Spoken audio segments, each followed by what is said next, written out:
It is only fitting that Osiris is the name of the Moor who befriended me when I first moved to Oklahoma City in 2013, and where I lived until 2016. Osiris was my guide to learning about the Moors, and really getting it and deeply understanding this information about the master builders of our world and their high level of consciousness. And their highly advanced civilization existed from what we would consider ancient times to modern. We still live and work in, and on top of, what the Moors built.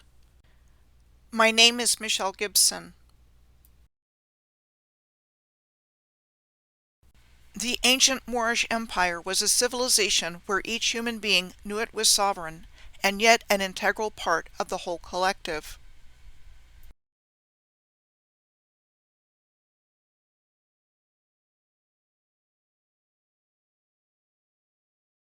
The Moors are friends of humanity, with 5 principles of love, truth, peace, freedom, and justice, and are all about teachings to activate the pineal gland and about the human potential to reconnect with our higher selves and divine natures in this lifetime.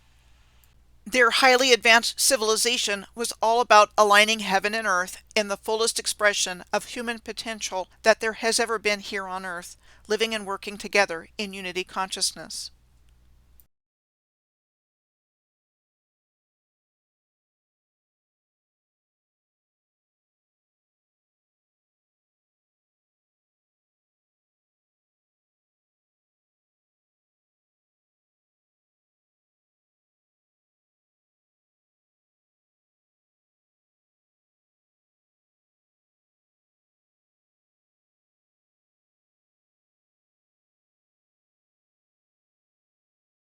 My research journey into uncovering the hidden history of our past began in June of 2018 with an understanding of sacred geometry, ley lines, and the Moors.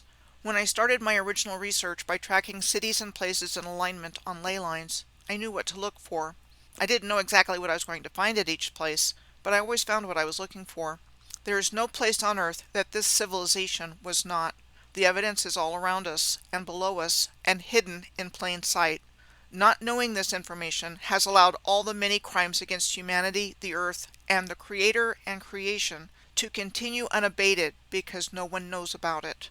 It has been well hidden for a reason by those who wish to harm us all for power, control, and energy. Everything is changing, and this information needs to come back out into the collective awareness as soon as possible. As my starting point for finding Osiris, I'm going to be taking a look at the Osiris myth and the death of Hiram Abiff as being allegories pertaining to the missing Moors in general. First, the Osiris myth. The Osiris myth concerns the murder of the god Osiris, primeval king of Egypt, whose lineage stretched back to the creator of the world, Ra or Atum, and the consequences of Osiris's murder. Osiris's murderer, his brother Set, usurped his throne. Osiris was connected with life-giving power, righteous kingship, and the rule of Ma'at, which was the ideal natural order whose maintenance was a fundamental goal in ancient Egyptian culture. Set is closely associated with violence and chaos. What if the Osiris myth was an allegory for the Moors, whose advanced civilization was completely wiped from our collective memory, their history fragmented into a million pieces, and then rewritten into a false historical narrative? And again, from an allegorical standpoint, the world we have been taught about and have been living in today is representative of Set's association with violence and chaos. One version of the Osiris myth's similar storylines. At a banquet, Osiris was lured into getting into an elaborate chest made by Set that only fit him. The lid of the chest was then slammed shut, and the chest containing his body was thrown into the Nile River. Later on in the story, Set steals the body of Osiris after it had been found, dismembered it, and scattered his body parts across Egypt. His queen Isis finds the dismembered body parts and puts his body back together again, and posthumously they conceive Horus. Horus became Set's rival for the throne and ultimately triumphs over Set, restoring the cosmic and social order of Ma'at to Egypt and completes the process of the resurrection of Osiris. The Chi-Rho symbol is found across cultures and believed to have symbolized the body of Osiris, as well as the constellation of Orion as a depiction in the night sky of Osiris. The mainstream accounts of the origins of the Chi-Rho say that it is one of the earliest forms of Christogram, forming the name of Jesus Christ, and traditionally used as a symbol in the Christian Church. The symbol is commonly found on the vestments of Catholic priests. In Egyptian art, frequently important personages were depicted with crossed arms and/or arms and crook and flail, as seen with King Tut on the left, Akhenaten in the middle, and a bronze statue of Osiris on the right. Osiris represented the third eye in ancient Egyptian spiritual schools, also called the Eye of Osiris. The awakening of Osiris refers to the process of awakening and becoming consciousness itself, which is the full activation of the pineal gland and superconsciousness mind, a process all human beings have access to if they know about it and desire to attain it. The two serpents in this illustration of the staff of Osiris with the pineal gland at the top depict Kundalini energy, which represents our life force energy. The human pineal gland looks just like a pine cone, so that is what this statue at the Vatican is called, the pine cone. The obfuscation of the real meaning to me is related to the theft of human life force energy and our connection to our divine selves and to the heavens by such vehicles as organized religions. With regards to the appearance of organized religions in our history, I'm going to use the example of Quakerism because of its connecting threads to early banking houses, alchemy, and the Egyptian Corpus Hermeticum. The Protestant denomination that came to be known as Quakerism came to the world through Englishman George Fox, who was said to have been guided by a vision from God in 1652 to start a new religion with the priesthood of believers when he saw that it was possible to have a direct experience of Christ without clergy. It is interesting to note the relationship of Quakers to big banks.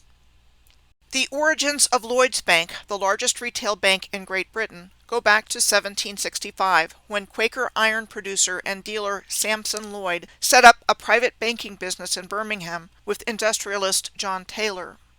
The multinational Universal Bank Barclays traces its origins to Quaker goldsmiths John Freem, his brother-in-law Thomas Gould, and their apprentice James Barclay in 1690, at a time during which goldsmiths held cash deposits and issued receipts that came to be used as money.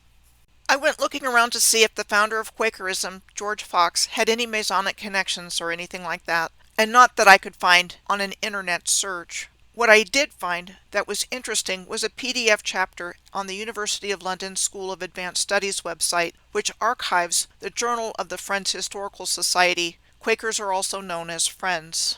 The title of the PDF chapter is Early Friends and the Alchemy of Perfection, and at the beginning it mentions George Fox meeting a German in London in 1660. While it was not known exactly who the German was, the author of the chapter speculated that it was quite possibly, from what little information Fox provided, someone by the name of Frans Mercurius van Helmont, a Flemish physician and alchemist who had settled in London by the 1670s and became a Quaker himself until sometime around 1690. Throughout all this time, Van Helmont was heavily involved in Kabbalistic metaphysics. He spent his remaining years in Germany until his death in 1699. The author went on to say that Frans Mercurius van Helmont was the son of the leading exponent on the European continent of the Paracelsian alchemical tradition, and also a physician, Johann Baptist van Helmont, and that both carried on in the Paracelsian philosophy of medicine, as well as interest in the Kabbalah of the Jewish mystical tradition. The Van Helmonts emphasized direct personal observation and experiment, and that Franz expressed admiration for the mystical nature of the spiritual experiences of the Quakers.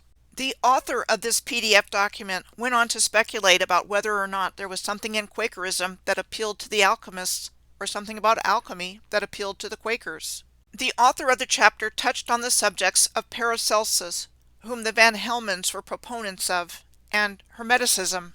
The given name of the man known to history as Paracelsus, a Swiss-German doctor and scholar, was Philippus Aureolus Theophrastus Bombastus von Hohenheim. Interesting to note that the English meaning of bombastic is high-sounding but with little meaning.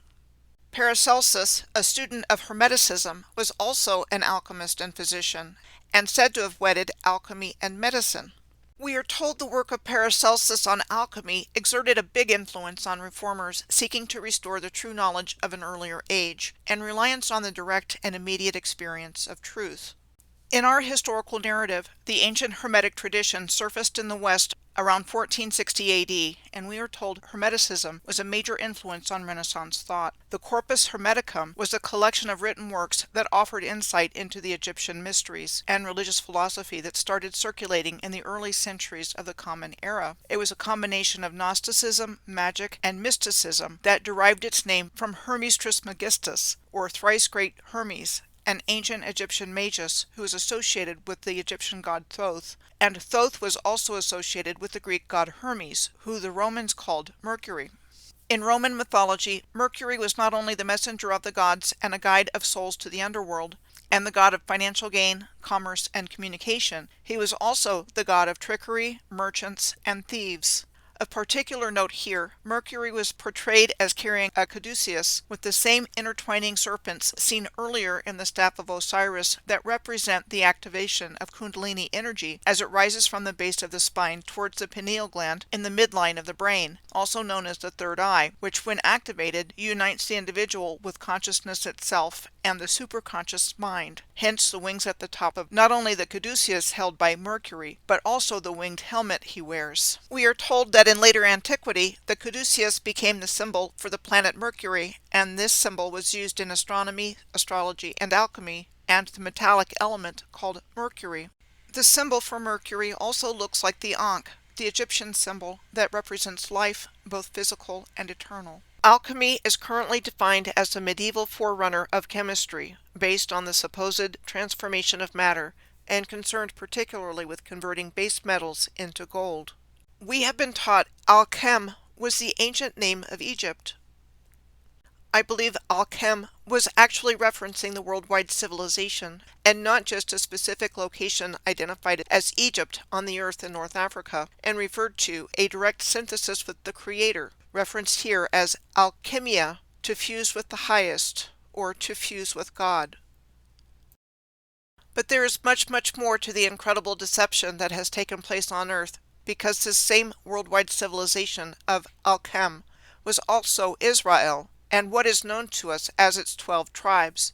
It stands to reason that the people of this advanced civilization would apply the same concepts of harmony, balance, beauty, sacred geometry, and aligning heaven and earth to building their communities and themselves that they applied to building all of the infrastructure on the earth. The modern state of Israel was a Rothschild creation. The very day Israel was recognized by the United States on May 15th of 1948 marked the beginning of the hostilities between Israel and the Arab world, when gunfire broke out between Jews and Arabs, and Egypt had launched an air assault that evening. There is an 8-pointed star visible in this graphic of the 12 tribes of Israel as they correspond to the 12 constellations of the zodiac. This same 8-pointed star is found in diverse places all over the earth. On the top left, the 8-pointed star is found in a detail at the Mabel Tainter Memorial Theater in Menominee, Wisconsin, at the Gumti Memorial in Faisalabad, Pakistan, in the top middle, and on a book cover about the First Anglo-Afghan War on the top right, and on the bottom left at the Moorish kiosk in Mexico City, and on the bottom right above the chandelier at an abandoned Lowe's Theater on Canal Street in New York City. The Great Exhibition of the Works of All Nations, held in the Crystal Palace in London in 1851, was also known as the Great Shalimar, a reference to the Mughal Garden Complex in Lahore, Pakistan, where you see the same 8-pointed star and similar design patterns in the Mughal Gardens on the left and on the Great Exhibition brochure on the right. The Crystal Palace exhibition was the first in a series of major World's Fairs, exhibitions, and expositions of culture and industry that took place primarily through the mid-19th century to the mid-20th century. There is no doubt in my mind these mega events of their day were actually showcasing the advanced technology and architectural wonders of the original civilization before being hidden away or forever destroyed, and not built when and by whom we are told in our historical narrative. The eight-pointed star was also displayed in the background in the Ethiopian Order of Solomon, also known as the Order of King Solomon's Seal, which we are told was originally reserved for members of the Ethiopian imperial family, heads of foreign states, and individuals who had rendered meritorious service to the throne. The Solomonic dynasty, also known as the House of Solomon, was the former ruling dynasty of the Ethiopian Empire. Its members were lineal descendants of King Solomon and the Queen of Sheba through their son Menelik I, the first emperor of Ethiopia. Haile Selassie was the last emperor of Ethiopia from 1930 to 1974, at which time he was overthrown by a Marxist-Leninist military junta known as the Derg. The emperor was strangled by them a year later for being the head of a feudal system. The full title traditionally of the emperors of Ethiopia was Elect of God, Conquering Lion of the tribe of Judah, and King of Kings of Ethiopia. More on this subject shortly. The ancient advanced humans of the worldwide civilization were master alchemists and master builders, who knew how to work and create with prima materia, or first matter. For example, they used mercury and cinnabar, a form of mercury with sulfur, as sacred substances, an elixir of life, and as a medicine, even though mercury in any form is poisonous. And there were large quantities of mercury found in 3 chambers beneath the Quetzalcoatl, or feathered serpent, pyramid at Teotihuacan in Mexico. Next, I'm going to talk about the Grand Master Mason Hiram Abiff in the lore of Western Freemasonry. The story of the Masonic keystone has the letters HTWSSTKS engraved on it, said to mean Hiram the widow's son, sent to King Solomon, referring to Hiram Abiff. Hiram Abiff is the main character in an allegorical ritual presented to all third-degree Freemasonry candidates as the main architect of Solomon's temple. Hiram Abiff was murdered inside the temple with a mason's tool by 3 unworthy craftsmen from the workforce, or ruffians, after he wouldn't give them his master mason secrets, which were lost with his death. Hiram Abiff in Masonic lore was subsequently raised from his makeshift grave by the strong grip of a master mason known as the lion's paw. Candidates for the master mason's degree undergo this ritual as part of their initiation into the higher degree. I found this article on a Masonic website a while back when I was looking for information on Hiram Abiff. In it, the writer talks about operative masonry and the beginning of speculative masonry in 1717, with the founding of the Premier Grand Lodge of England. The writer indicates in the article that while some believed that operative masons were also in possession of the tragic story of Hiram Abiff, there was no mention of Hiram Abiff in the existing records of operative masonry from before that time. That there was no third or master mason degree as a right until the Premier Grand Lodge was established in 1717. And that it was likely that the legend of Hiram Abiff was introduced at the time Freemasonry became a speculative organization.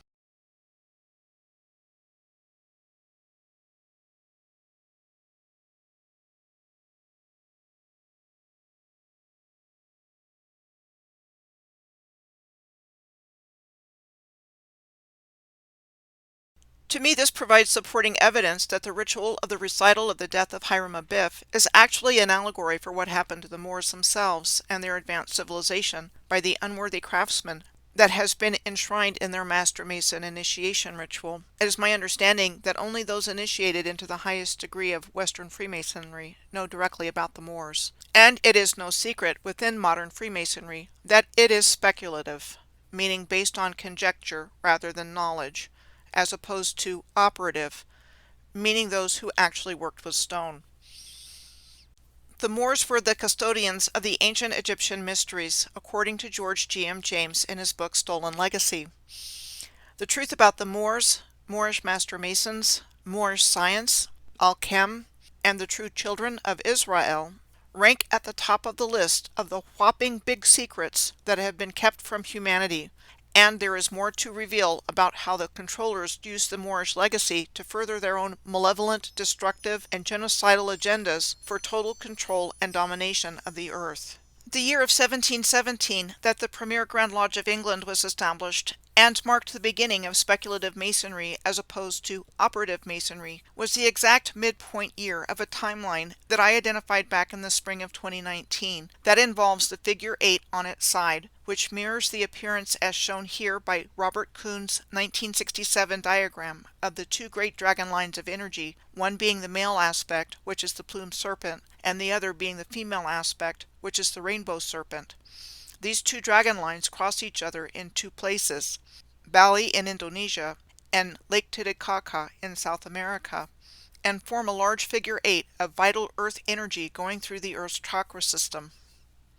This reference to the plumed serpent is another reference to Kundalini energy activating the pineal gland, which connects us with consciousness itself and our divine natures. Depictions of the plumed serpent include the Mesoamerican Quetzalcoatl and the Egyptian goddess Wadjet. And Teotihuacan, where the Quetzalcoatl pyramid is with the pools of mercury beneath it, was known as the place where men become gods. I think the original timeline in which humanity was highly advanced was hijacked by parasitic, non-human beings who created a deliberately caused cataclysm through the Earth's grid system that destroyed the surface of the Earth and much of the original civilization, and which also involved a manipulation of time and space. Through the course of my research, I have come to believe the years of 1492, the year of the fall of Granada in Spain and Columbus's first voyage, and 1942, midway through World War II, were the boundary years of a new 3D time loop called Rome that was inserted into our narrative and grafted onto the existing infrastructure on the Earth, and falsely attributed to different independently existing warlike civilizations in the new historical narrative. The world history we've been taught about and lived through is filled with war and violence, death and destruction, which was not our original evolutionary path, which was learning how to ascend into our divine natures as a collective body of God. In this artificially imposed 3D time loop, there are 450 years between 1492 and 1942, and at 225 years, the midpoint year is 1717, again the same year as the establishment of the Premier Grand Lodge of England, which adopted the Masonic Anno Lucis calendar that same year, which adds 4,000 years to the Gregorian year. When I researched events that happened in the 40, 41, 42, and the 90, 91, 92 years between 1492 and 1942, I found a lot of significant historical events and anomalies related to creating the New World from the Old World. Here's what I have pieced together to explain what I believe is the occulted timeline we have been experiencing with the original positive timeline that was hijacked by parasitic, non-human beings who have their best interest at heart, and definitely not ours. Nines have significance in the development of the Mayan calendar. In the Mayan calendrical system, there are 9 cosmic levels called underworlds in the evolution of consciousness. Like the number of underworlds in the Mayan calendar, there were 9 50-year periods between 1492 and 1942. I think the parasitic non-human beings created the New World timeline by mirroring how space-time is constructed in order to suit their purposes of achieving complete dominion over the Earth. As a function of time, a period is defined as a round of time, or series of years by which time is measured. In physics, a time period is a time taken for one complete cycle of vibration to pass a given point. I think the 50-year periods between 1492 and 1942 are the anchor points of this new false construct of time on the Earth. I think before a certain year, during this 450-year timeline, the history of Earth was fabricated, though based to a certain extent on real people, though not in all cases. I believe that at some point during this timeline, perhaps sometime in the 1700s, these beings with a malevolent agenda of cruelty and genocide towards humanity, the creator and creation, wrote themselves into the narrative in real time. For example, the Great Frost of Ireland took place between 1740 and 1741, during which time the Irish population endured 21 months of bizarre weather without known precedent that defied conventional explanation. Also in 1741, around the same time the Great Frost of Ireland was going on, the Royal Order of Scotland was founded, which is an order within the structure of Freemasonry, whose members are invited to join based on advanced Masonic criteria. Interesting to note that both the Royal Order of Scotland on the left and the Jesuits on the right, which was officially recognized by Pope Paul III in 1540, have a representation of the black sun in their logos. The black sun is a symbol of esoteric and occult significance. I have speculated that the Great Frost of Ireland was the result of a rip in the fabric of space-time caused by the Philadelphia experiment, which not only was made invisible, but was transported somewhere else in time. It is in the field of information in different places that Aleister Crowley, an infamous occultist known as the wickedest man in the world and the Beast, performed a ritual at the Menantoul megalith in Morvah, Cornwall on August 12th of 1943 that sent a line of rough energy across to North America on the day of the Philadelphia experiment. These excerpts from Peter Moon's book Synchronicity and the Seventh Seal talks about Crowley's involvement in this, and where I first learned about it, several years before I started doing my own research.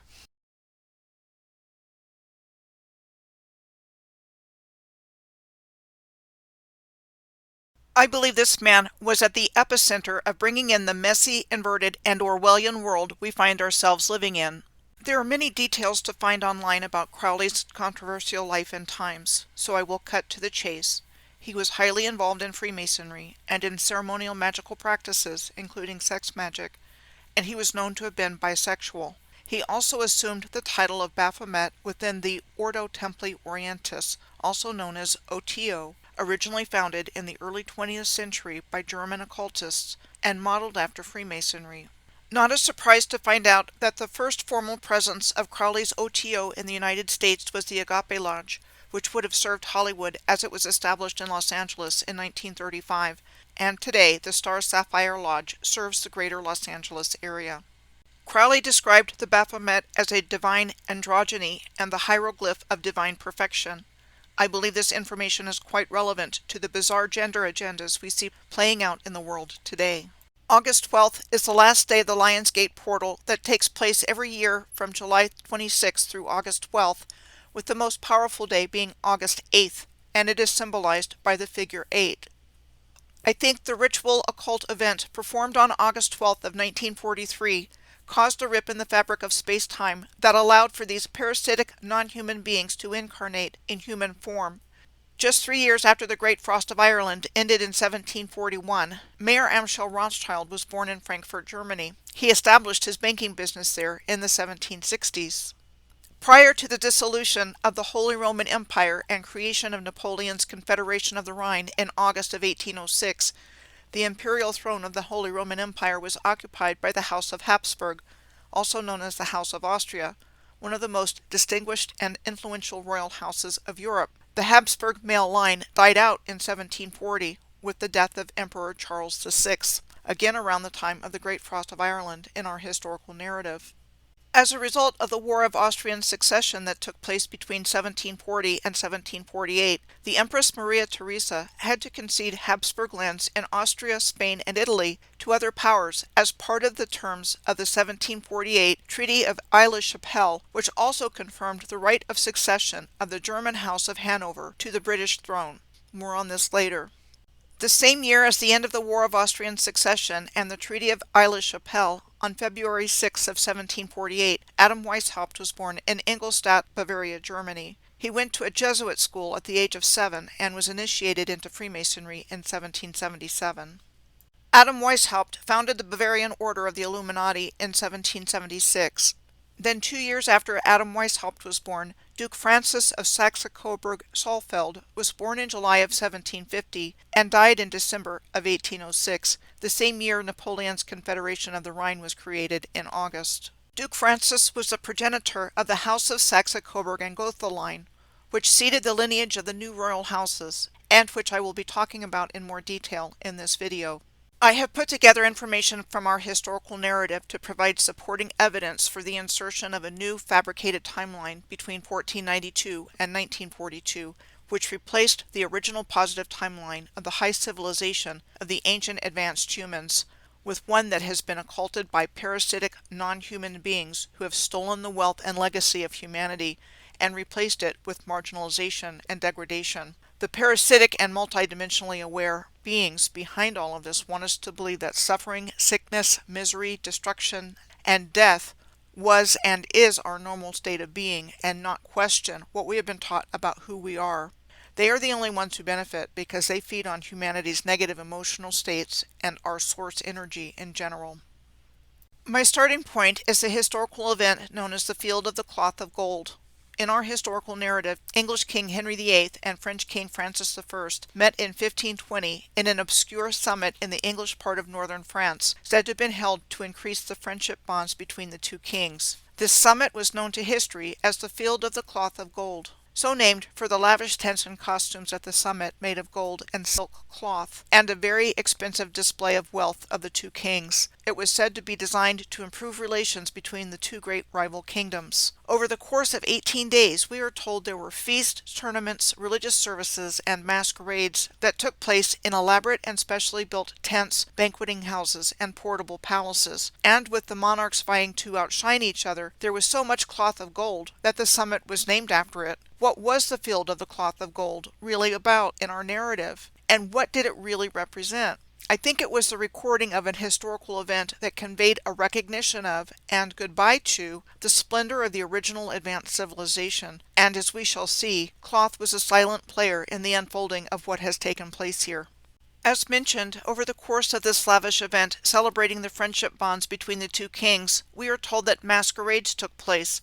The definition of masquerade as a noun is a false show or pretense, and as a verb is pretend to be someone one is not. A masquerade ball is an event where participants wear masks and costumes. I have a lot of questions about King Henry VIII's role in the new historical narrative. I have serious doubts based on my research that King Henry VIII ever even existed, and believe he was a fabrication, a phantom character in our narrative, of which I think there were many phantom characters and events in a fabricated chronology. For a guy who is best known in history for his 6 wives, he was credited with a remarkable number of building accomplishments.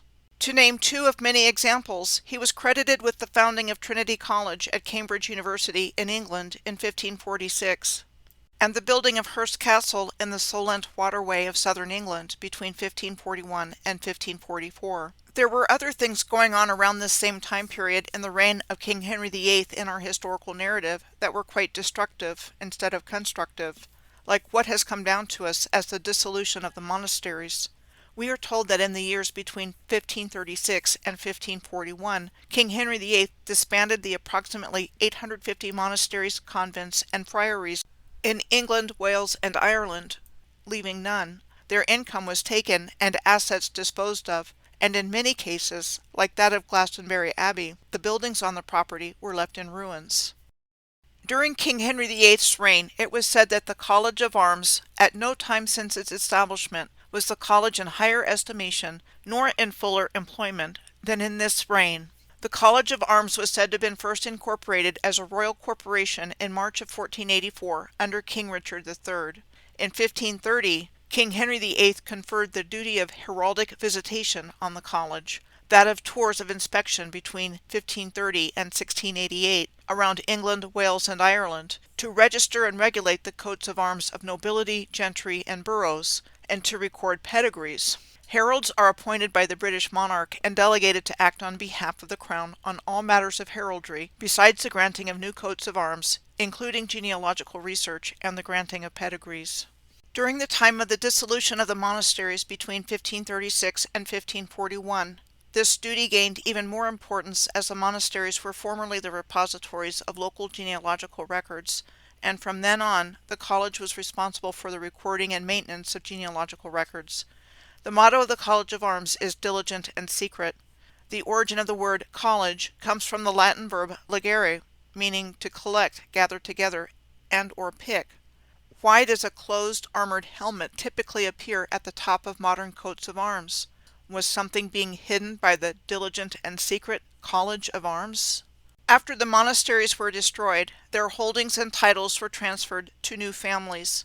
For an example, the future Puritan leader of the Massachusetts Bay Colony, John Winthrop, was born in January of either 1587 or 1588 in Suffolk, England, to a prosperous landowning family. The Winthrop family was granted Groton Manor after the dissolution of the monasteries, as the lord of the Groton Manor had previously been the abbot of the Bury St. Edmund's Abbey, and John's parents moved in when he was young. In 1613, Winthrop's father transferred the family holdings in Groton to him, and he became lord of the manor at Groton, the landholder of a rural estate, enjoying manorial rights of lord of the manor. referred to the landholder of a rural estate enjoying manorial rights, which was the right to establish and occupy a residence, and seigneury, the right to grant or draw benefit from the estate. The Winthrop coat of arms was confirmed to John's uncle by the College of Arms in 1592. The laws of heraldic arms govern the right to bear arms, which is the possession, use, or display of arms, also called coats of arms, and armorial bearings. According to the laws of heraldic arms, coats of arms and other similar emblems may only be borne by one ancestral right or descent from an ancestry through the male line, or two, a grant made to the user under due authority like the state or the crown. Important to note that the use of armorial bearings went from individuals to corporate bodies starting in 1438 in our historical narrative, with the Royal Charter of Incorporation for the Worshipful Company of Drapers, which were retailers or wholesalers of cloth, used mainly for clothing. It is my belief that all of this activity attributed to King Henry VIII conferring the duty of heraldic visitation on the College of Arms in 1530 and the beginning of inspections around England, Wales, and Ireland to register and regulate the coats of arms of nobility, etc., and then the destruction of the former repositories of genealogical records in the dissolution of the monasteries was actually about replacing the original ancient nobility with the brand new nobility. This issue can be considered from the perspective of earlier heraldry of British nobility that still exists in the historical record. Let's take a look at the Morfin family crest. The original Morfin family crest is on the left, in comparison with today's Morfin family arms on the right. And if there is a face beneath the helmet of armor at the top, it is not visible. The Saxon surname of Morfin was first found in Essex, where they were anciently seated as lords of the manor. Same thing in Germany, with some examples of German coats of arms showing Moors and having a Moor-sounding name. Also, around the same time the dissolution of the monasteries was going on between 1536 and 1541, the Court of Wards and Liveries was established starting in 1540 during the reign of King Henry VIII by two acts of Parliament, the Court of Wards Act of 1540 and the Wards and Liveries Act of 1541. It was established around the issues of practical matters relating to the Crown's right of wardship and livery of young orphaned heirs, where their father had been a tenant-in-chief of the Crown, including having rights over the deceased's estate, including income and land. So this special court also administered a system of levying and collecting feudal dues. I find this information about the Court of Wards and Liveries very intriguing, with the Crown taking over the estates and rights of orphaned heirs, and would love to know more about what was going on here. And was there a connection between the English words livery and delivery? What exactly is livery? Well, if you look up the meaning, livery is an identifying design, such as a uniform ornament, symbol, or insignia that designates ownership or affiliation. Most often it would indicate the wearer of the livery was a servant, dependent, follower, or friend of the owner of the livery. So it was a uniform style clothing that identified the wearer with the owner of the livery. It is interesting more to this point that definitions of the word delivery include 1. The transfer of something from one place or person to another, 2. The process of giving birth, and in law, 3. The formal or symbolic handing over of property to a grantee or third party, which is more descriptive of what this court was actually said to be doing in practice than the word livery denotes. I think these events in our historical narrative, in which a new nobility was established by taking the land holdings and titles of the original nobility, marked the beginning of the feudal system, and how the Moors not only lost their land, but became marginalized and enslaved by the New World's economic and political system that was being planted right on top of the remnants of the Old World, and how this was accomplished by legalizing theft by the government and the legal system that was put in place by the colonizers. And we will see as well how these concepts of lordship and fealty, and of master and slave, became enshrined in this new colonial political and economic system that was starting to come online. From Black's Law Dictionary, the definition of feudal pertains to feuds or fees relating to or growing out of the feudal system or feudal law, having the quality of a feud, as distinguished from allodial. Also from Black's Law Dictionary, the definition of allodial is free, not holden of any lord or superior, owned without obligation of vassalage or fealty. The definition of feud is a bitter quarrel between two parties. Who would the two parties be? The colonizers created feudal law to subjugate the Moors. The 5 noble titles of the Moors are Al, Ali, Bey, Dey, and El. Black's Law Dictionary is the most widely used legal dictionary in the United States, preferably the 4th edition or older. Black's Law Dictionary was first published by Henry Campbell Black in 1891.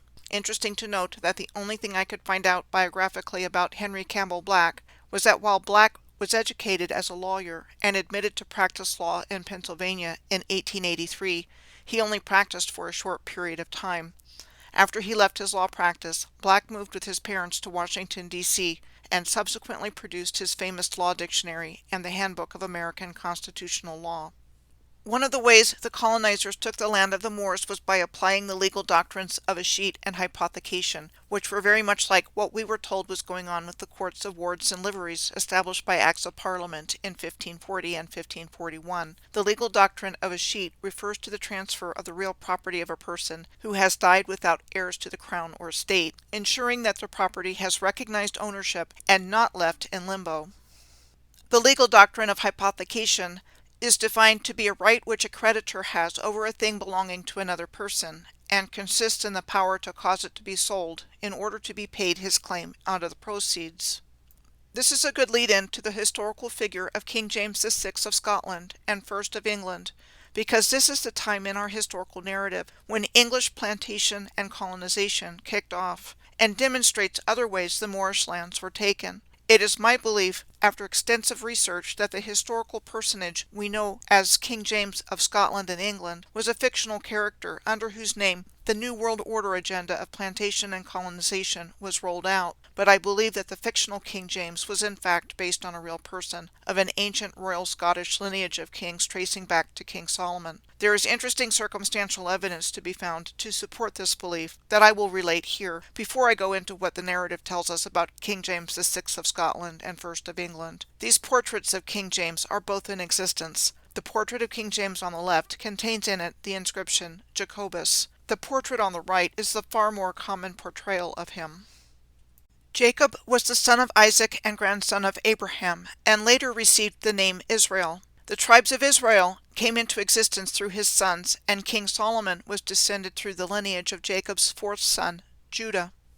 And could the colonizers possibly be hiding from us that the real Jerusalem was in Edinburgh, Scotland?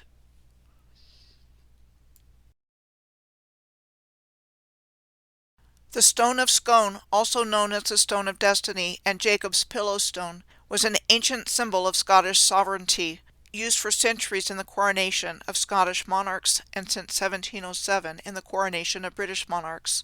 When not being used for the coronation ceremonies of British monarchs at Westminster Abbey in London, it is kept on display in the Crown Room at Edinburgh Castle, alongside the crown jewels, and could explain why the British royals were and are so obsessed with Scotland, Edinburgh Castle, and the Stone of Scone and crown jewels being housed there. This begs the question of whether or not the Scottish royal house of Stuart descended from King Solomon and the Queen of Sheba, like the previously mentioned Solomonic dynasty of Ethiopia. James Bruce, a Scottish traveller and travel writer, brought back copies of the Book of Enoch from Ethiopia to Scotland, which had been lost to the west and was and still is part of the Ethiopian Canaan, after his travels to North Africa and Ethiopia between 1768 and 1771. Bruce was said to have been the first European to set foot in Ethiopia since the Portuguese Jesuits were expelled by the Ethiopian emperor a century earlier. The Book of Enoch contains material on the origins of demons and Nephilim, why some angels fell from heaven, and a prophetic exposition of the millennial reign of the Christ. English poet William Blake, a contemporary of James Bruce, was said to have been influenced by the Book of Enoch. It is interesting to note William Blake's poems Jerusalem, the Emanation of the Giant Albion, and Milton, involving the poet John Milton. Jerusalem, the Emanation of the Giant Albion, was said to have been produced between 1804 and 1820 and described as the last, longest, and greatest in scope of his prophetic books, said to have been based on Blake's own personal mythology.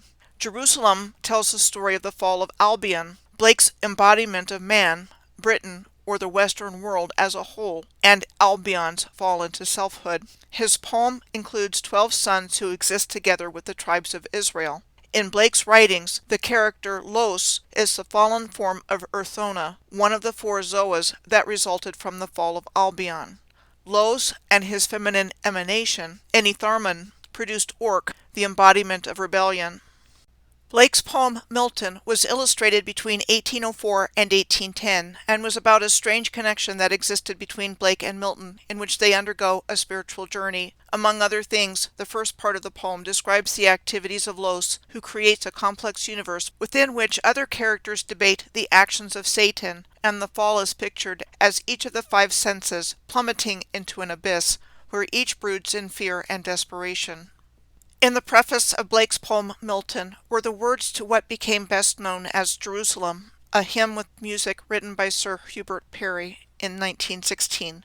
It is framed primarily by a series of questions about the Holy Lamb of God being in England, and was Jerusalem built here among those dark satanic mills, referring primarily to the mills of the Industrial Revolution, and so forth about building Jerusalem once again here in this green and pleasant land. John Milton's epic poem Paradise Lost was published in London in 1667, and as related in the poem, newly banished fallen angels organize, and Satan volunteers to corrupt the newly created earth and God's new and most favored creation, mankind. More about this later with regards to the creation of this occulted timeline. Now I'm going to take a look at what I believe was the fictional King James that is presented to us in the historical narrative. The narrative tells us that the accession of King James VI of Scotland and King James I of England and Ireland took place on March 24th of 1603, the day that Queen Elizabeth I of England died childless. We are told the union of the crowns was dynastic, meaning that the laws and interests of the two countries remained separate and distinct at this time. The reign of King James VI of Scotland and I of England was a period known to history as the Jacobean era, a term also used to describe the architecture, arts, and literature of this time period. Prior to his accession to the three thrones, we are told that King James first published Demonology in 1597. Demonology was a philosophical discussion about necromancy, the summoning of spirits, as well as the various methods of divination used from black magic and a classification of demons. It is interesting to note that Demonology was reprinted in 1603 after his accession, and also that a book of this nature would be coming from the same personage who gave us the King James Version of the Bible in 1604. This is particularly interesting because there was a whole lot of demon summoning going on around this same time in our historical narrative. During the 1582 to 1589 time period in England, two occultists were said to have been involved in scrying activities that ended up bringing fallen angels and other negative beings into this dimensional plane. These two men were John Dee, Queen Elizabeth I's court astronomer and advisor, and Edward Kelly, an occultist and spirit medium. John Dee was considered the most learned man of his time in England, and had an extensive library. He also had in his possession a collection of mirrors and other scrying devices. Enochian is an occult constructed language recorded in the private journals of Dee and Kelly, and described by them as angelic, as the language was received by them from these angels during their scrying sessions. The Enochian language was central to the practice of Enochian magic, which involved the evocation and commanding of various spirits. Sorcery is defined as the use of magic, in particular black magic, which is the use of power gained from the assistance or control of evil spirits. John Dee constructed what were called sigillums, or sigils, for the practice of Enochian magic, a range of rituals and ceremonies designed to evoke spirits for interaction. Have the colonizers been using alchemy against us? With the information that's available to find, I would say yes, definitely. The alchemical symbol for Mercury is on the left, and John Dee's hieroglyphic monad, sigil-like glyph, is on the right, bearing an unmistakable resemblance to it with a few alterations in appearance from the alchemical symbol for Mercury. Dee said his hieroglyphic monad contained the essence of alchemical transformation and spiritual evolution. Dee's hieroglyphic monad also contains the representation of the monad used in philosophical schools like that of the Pythagorean to represent the absolute, the supreme being, divinity, and the totality of all things. John Dee was also said to have joined the Worshipful Company of Mercers in 1555, the same year the College of Arms took up residence on Queen Victoria Street in the City of London. Mercers were cloth merchants, and involved in the importation of fine cloth like silk and linen, and other textiles and cloth and piece goods. The maiden on the coat of arms is the emblem of the Mercers, and was said to have first appeared on a seal in 1425, and it was also said that her origins and reason why she was chosen as the emblem are unknown. As previously mentioned, the alchemists of the original civilization used mercury and red mercury as sacred substances, an elixir of life, and as a medicine, even though mercury in any form is poisonous. Mercury poisoning causes neurological damage, resulting in things like slurred speech, memory loss, and tremors. Apparently, the chemical element mercury was used in the manufacturing of felt hats during the 19th century, causing a high rate of mercury poisoning in those working in the textile industry. The phrase "mad as a hatter" in the Victorian era was used to suggest someone was insane. So I absolutely think there was a direct connection between the English word mercery and the word mercury, and that alchemy was being used for harmful purposes instead of beneficial ones.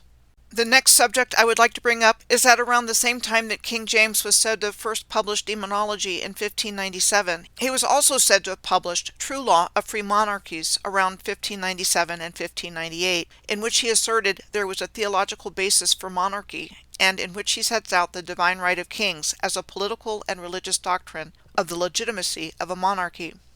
In it, he proposed an absolutist monarchy by which a king may impose new laws by royal prerogative, a body of customary authority, privilege, and immunity recognized in common law and civil law jurisdictions within a monarchy as belonging to the sovereign that becomes widely vested in government.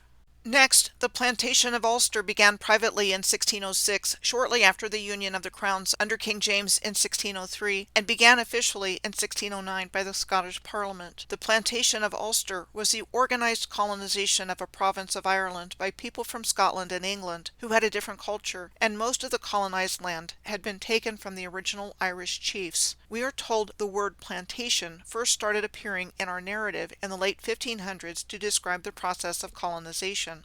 We are told the English colonization of North America began at the same time. In 1606, King James VI and I also issued royal charters for what became known as the Virginia Company and the Virginia Company of Plymouth, with the objective of raising funds from investors in order to colonize the eastern coast of America. This graphic breaks down the types of colonies after a royal charter has been granted. A royal charter is a formal grant issued by a monarch under royal prerogative as letters patent. Letters patent are a type of legal instrument in the form of a published written order issued by a monarch or other head of state, granting an office, right, monopoly, title, or status to a person or corporation. Thus, they can be used for the creation of corporations or government offices, or for granting city status or a coat of arms. Since the 1300s in our historical narrative, royal charters have been used to grant a right or power to an individual or a body corporate, the formal term for a corporation. A body corporate functions as a legal person in law that can do the things a human person is usually able to do, but are not literal people. A chartered company is an association with investors and shareholders that is incorporated or formed into a new corporation and granted rights for the purposes of trade, exploration, or colonization. The English colonization of North America began shortly thereafter, when in 1606 King James VI and I issued royal charters for what became known as the Virginia Company and the Virginia Company of Plymouth, with the objective of raising funds from investors in order to colonize the eastern coast of America. And in 1607, the first English colonies were established in North America in Jamestown, Virginia, and a short-lived one in Popham, Maine. The same Mercer's maiden I showed previously also shows up on the coat of arms of the Virginia companies. Around the same time that the foundations for plantation and colonization were being laid, shortly after the union of the crowns in 1603, the narrative elements of what were called masques, M-A-S-Q-U-E, took on more significance in the Stuart court of King James and his wife Queen Anne of Denmark. A masque was a festive form of courtly entertainment that flourished in the 16th and 17th centuries in Europe, which involved music, dancing, singing, and acting, and elaborate stage design by an architect. Professional actors were hired for the singing and acting parts, and courtiers, like kings and queens, often held a part in the masque but did not act or sing. The English word masque, M-A-S-Q-U-E, is phonetically identical to the word mask, M-A-S-K, a word which describes hiding something from view. The Vision of the 12 Goddesses was written by Samuel Daniel and said to have been first performed on January 8th of 1604 in the Great Hall of the Hampton Court Palace. The set for the Vision of the 12 Goddesses consisted of a large mountain, a temple of peace, and a cave of sleep. The performance featured Queen Anne of Denmark taking the role of Pallas Athena, and 11 of her ladies-in-waiting taking the roles of other goddesses. Their costumes were said to have been created from ransacking the wardrobe of the dead Queen Elizabeth I, with her gowns providing embroidered satin, as well as cloth of silver and gold, for the goddesses portrayed in the mask. The ransacking of the wardrobe of Queen Elizabeth I to create the costumes for the mask just sounds bizarre and unreal to me, and among the many reasons I believe that the court of King James I was used to roll out the New World Order agenda of plantation and colonization, and replacing fine cloth made with satin, silk, silver, and gold with plain broadcloth made of wool and cotton, which was very much a part of that agenda. I have my friend Stephanie McPeak Peterson to thank for showing me that the literature from this same time period, including but not limited to masks, the works of Shakespeare, and other literary figures of the day, contained truths otherwise hidden from our eyes. Stephanie was part of the collaborative team that recently published The Liar's Mask in ebook form on the Noble 7 publishing website, along with myself, Elin Carlson, and Shelley Morbey, and which was brilliantly written by Stephanie. Our story involves the hero's journey of our hero, Prince Tamino from Mozart's Magic Flute, representing humanity as he goes on an adventure after he accidentally portals into the 21st century while cleaning his flute to the location where the 3 muses of the lyre, the daughters of Apollo, were living in an RV, reveals truths and learns new lessons with the task required to get him back home, which was playing the lyre he received from Apollo in a mask for 3 days to entertain the 3 fates, and at the end wins a victory with his newfound knowledge and a return trip back to his home time. There's a link for more information about the Liar's Mask in the video description. There are a couple of points about the magic flute that I would like to make here, which itself holds clues to the subject of finding Osiris and the advanced civilization of the missing Moors that we have no knowledge of. The Magic Flute was the last opera composed by Mozart and premiered 2 months before his death in 1791. At the beginning of the opera, Prince Tamino was chased by a serpent and begs for help, while he was actually rescued from the serpent by 3 ladies in service of the Queen of the Night. He wakes to see the serpent dead, and a man dressed as a bird named Papageno, who was a bird catcher. So right at the beginning of the opera, there was the introduction of a serpent, which was killed, and a bird-like character being highlighted in the opera, which seems to speak to the previously mentioned feathered serpent identification with Quetzalcoatl, to the staff of Osiris, and the connection to Kundalini energy rising like serpents from the base of the spine to the pineal gland, also known as the third eye, in the brain's midline, creating a wing-like activation at the crown chakra that unites one with consciousness itself. The Queen of the Night convinces Prince Tamino to rescue her daughter Pamina from captivity with the evil Sarastro, and Prince Tamino, along with Papageno, are sent off to Sarastro's temple. As it turns out, Sarastro's temple is the temple of Osiris and Isis, and he is the high priest of the council of priests there. Prince Tamino learns instead of the high ideals of this community and seeks to join it, and together and separately, Prince Tamino and Pamina undergo severe trials of initiation. Even though the Queen of the Night orders her daughter to kill Sarastro, in the end, the Queen and her cohorts are vanished. Interesting to note that the elaborate Mardi Gras costumes of the ancient Ouachita Moors of Louisiana, like Papageno in the Magic Flute, are feathered, leaving the face uncovered. But some kind of mask is part of many other Mardi Gras costumes and symbolizes the annual carnival season. The masks for the Stuart court of King James and Queen Anne were mostly created by the partnership of playwright Ben Jonson and architect Inigo Jones. We are told the Mask of Blackness was performed at the Stuart court in the banqueting hall at Whitehall Palace on the 12th night of January 6th of 1605. And that it was written at the request of Queen Anne by English playwright and poet Ben Jonson, in which the Queen wished the maskers to be disguised as Africans, with Queen Anne performing along with her court ladies in blackface.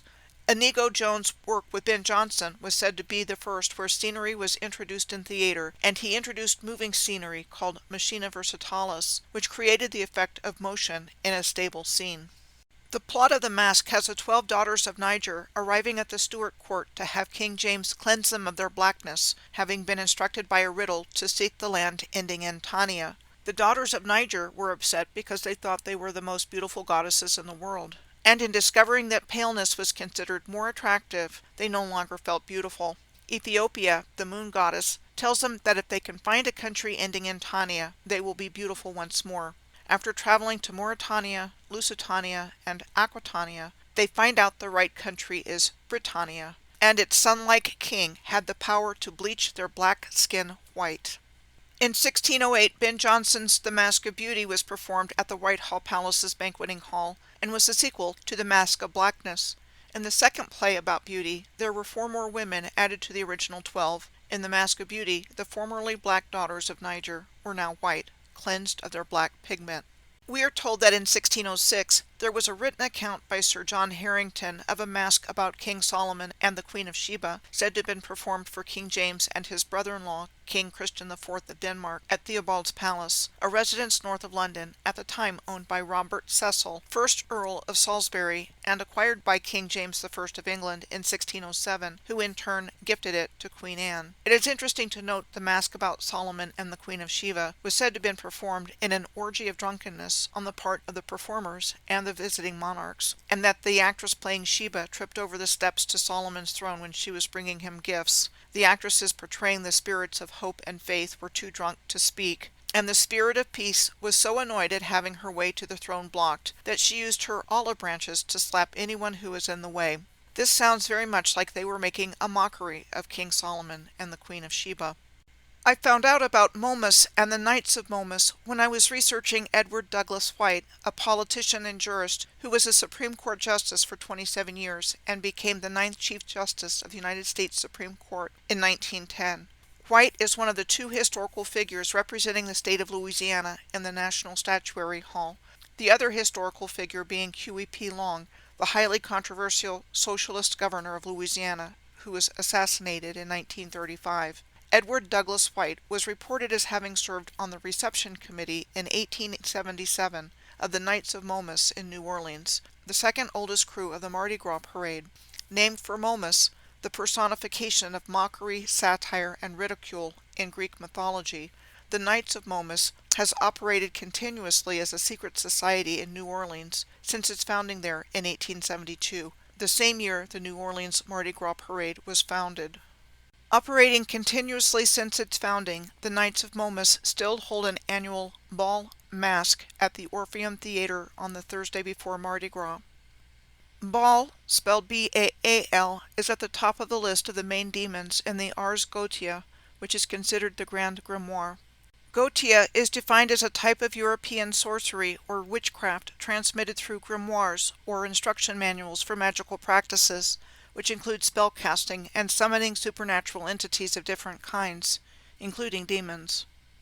At any rate, the colonization and plantation of New England really got underway in 1620 during the reign of King James I of England. The first permanent colony in New England was the Plymouth Plantation, which at its height occupied most of the southeastern portion of Massachusetts, where Cape Cod is located. We are told that the Puritan congregation, also known as the Pilgrims, who settled the Plymouth colony, had obtained a land patent from the Virginia Company of Plymouth in June of 1619, and they sought to finance their venture through a group of businessmen known as the Merchant Adventurers, who viewed the new colony as a way to make a profit. Officially known as the Company of Merchant Adventurers of London, it had been founded in the city of London in the early 15th century, and its main export was cloth, especially undyed broadcloth, in exchange for a large range of foreign goods. It is interesting to note that in between the founding of the Plymouth colony in 1620 and the Massachusetts Bay colony in 1630, what was described as Sir Francis Bacon's incomplete utopian novel of New Atlantis was first published in 1626, after his death in April of that same year. New Atlantis was tucked in the back of a much longer work attributed to him about natural history called Silva Silvarum that was recorded in the Stationer's Register on July 4th of 1626.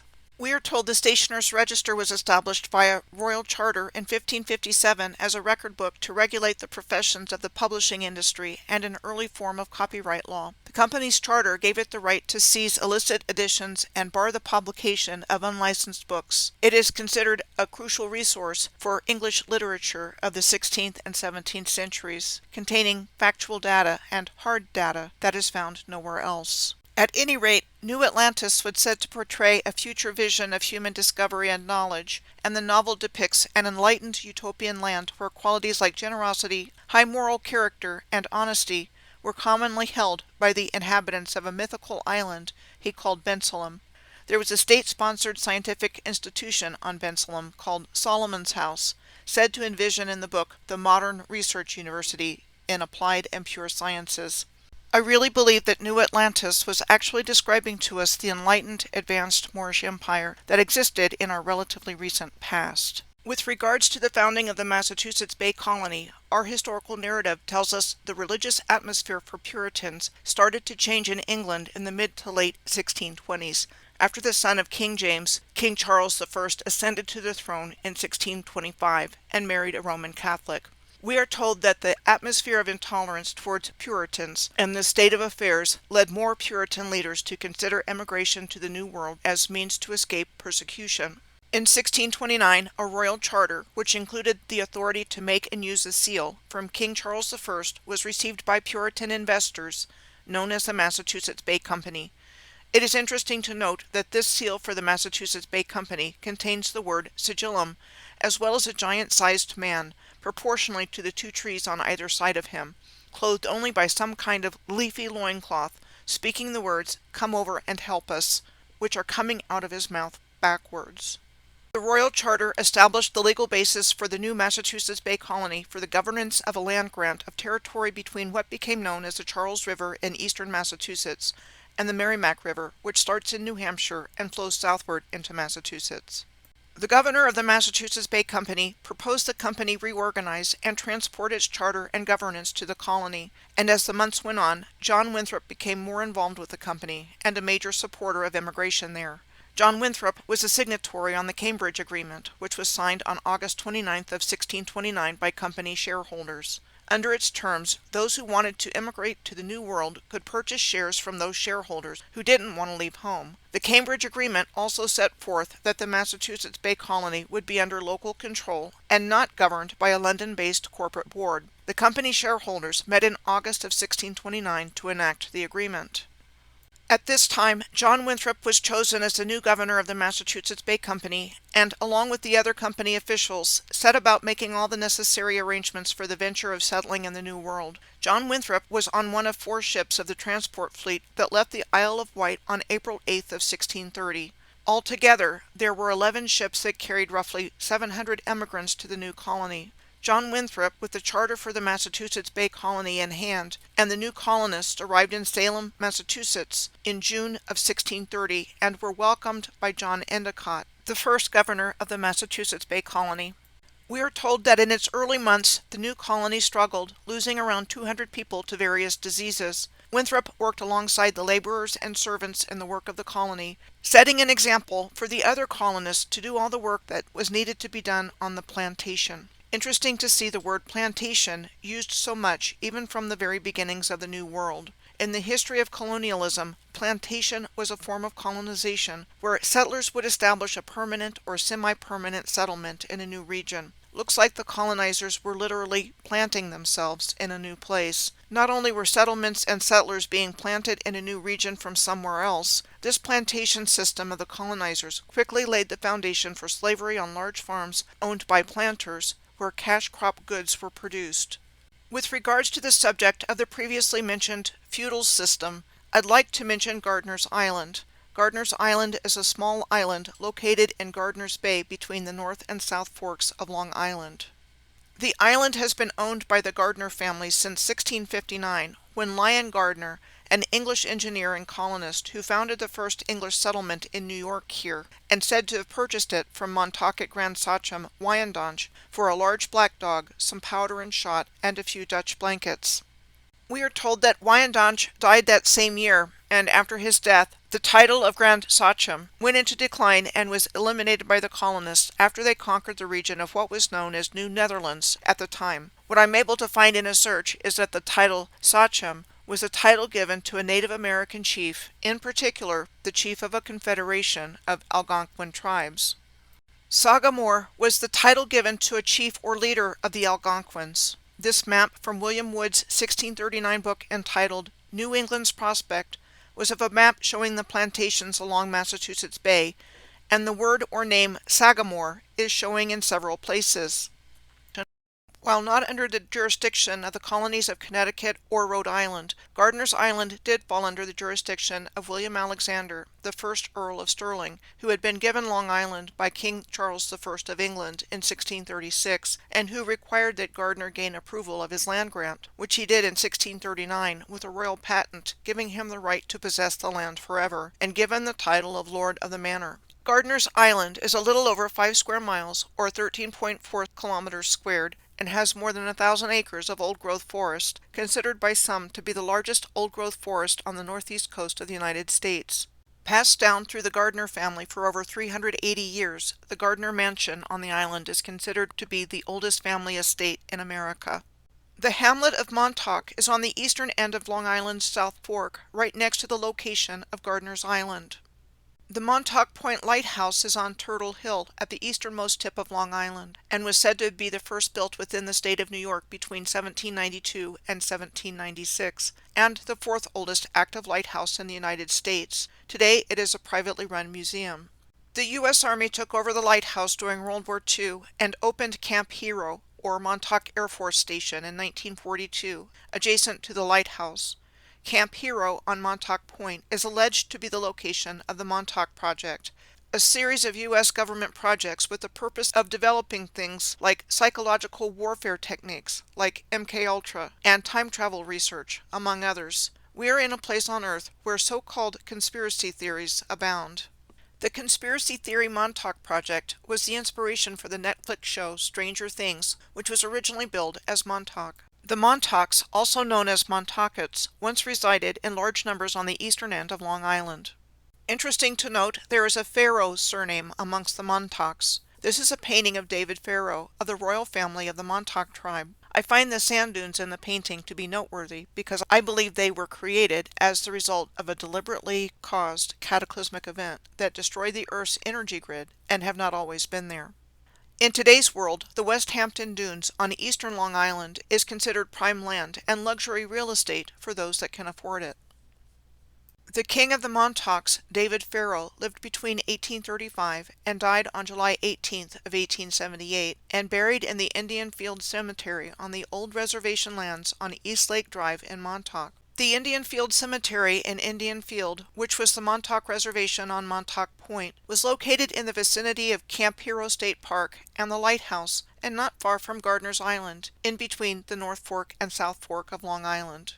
Princess Pocahontas Pharaoh was born on February 15th of 1878, the last Montauk born on the Montauk Reservation at Indian Field, a year before the reservation was sold. She was the youngest daughter of King David Pharaoh and Queen Maria Fowler Pharaoh of the Montauk tribe.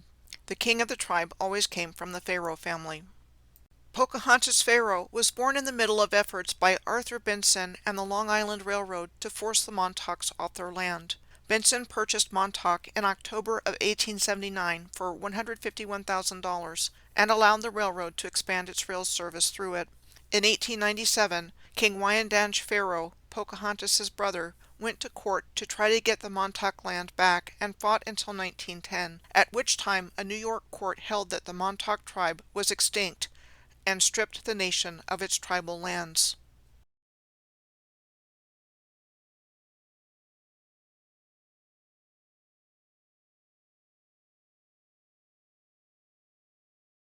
There were 3 major historic trolley amusement parks with Moorish-looking architecture on Brooklyn's Coney Island Peninsula on the western end of Long Island. Dreamland was the third and last of the 3 original parks said to have been built on Coney Island in the early 20th century. We are told it was founded by successful Brooklyn real estate developer and former state senator William H. Reynolds, first opening in May of 1904. Dreamland's life on Coney Island was ended only 7 years after opening. On May 27th of 1911, a fire started at the Hell Gate attraction the night before the season's opening day and spread quickly, completely destroying the park by morning. Coney Island's Luna Park was said to have opened in 1903 and operated until 1944. We are told the park's architectural style was an oriental theme with over 1,000 red and white painted spires, minarets, and domes on buildings constructed on a grand scale and also look like Moorish architecture. All the domes, spires, and towers were lit up at night with several hundreds of thousands of incandescent lights.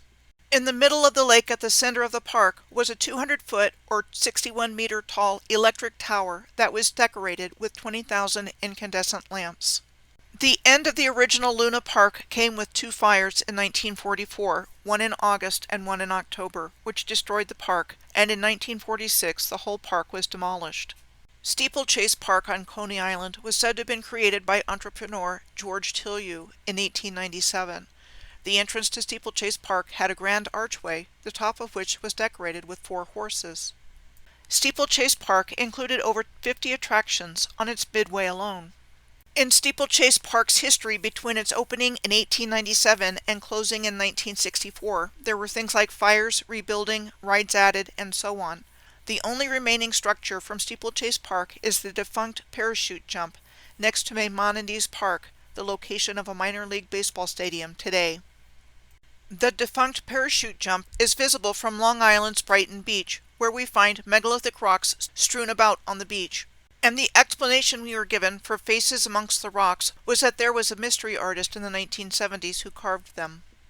I found the first physical evidence for a belief that I have long held, that the Philadelphia experiment was in some way involved with what has taken place here, when I was working on the research for recovering lost history from the estuaries, pine barrens, and elite enclaves off the Atlantic Northeast coast of the United States in the winter of 2022. In this video, I studied each location in great depth and detail on the Atlantic Northeast coast from Cape Cod to Ong in the New Jersey Pine Barrens, which is not far from Philadelphia. When I started looking into this region, the first things that really jumped out at me was that the 3 places in the northeastern United States that have pine barrens, New Jersey, Long Island Central, and Massachusetts Coastal, were in linear alignment with each other. The ubiquitous presence of estuaries, bodies of water called sounds, and what appears to be ruined land all over the place, and enclaves of high-priced real estate on this ruined land for the elite class that started claiming this land as their own early on in our history.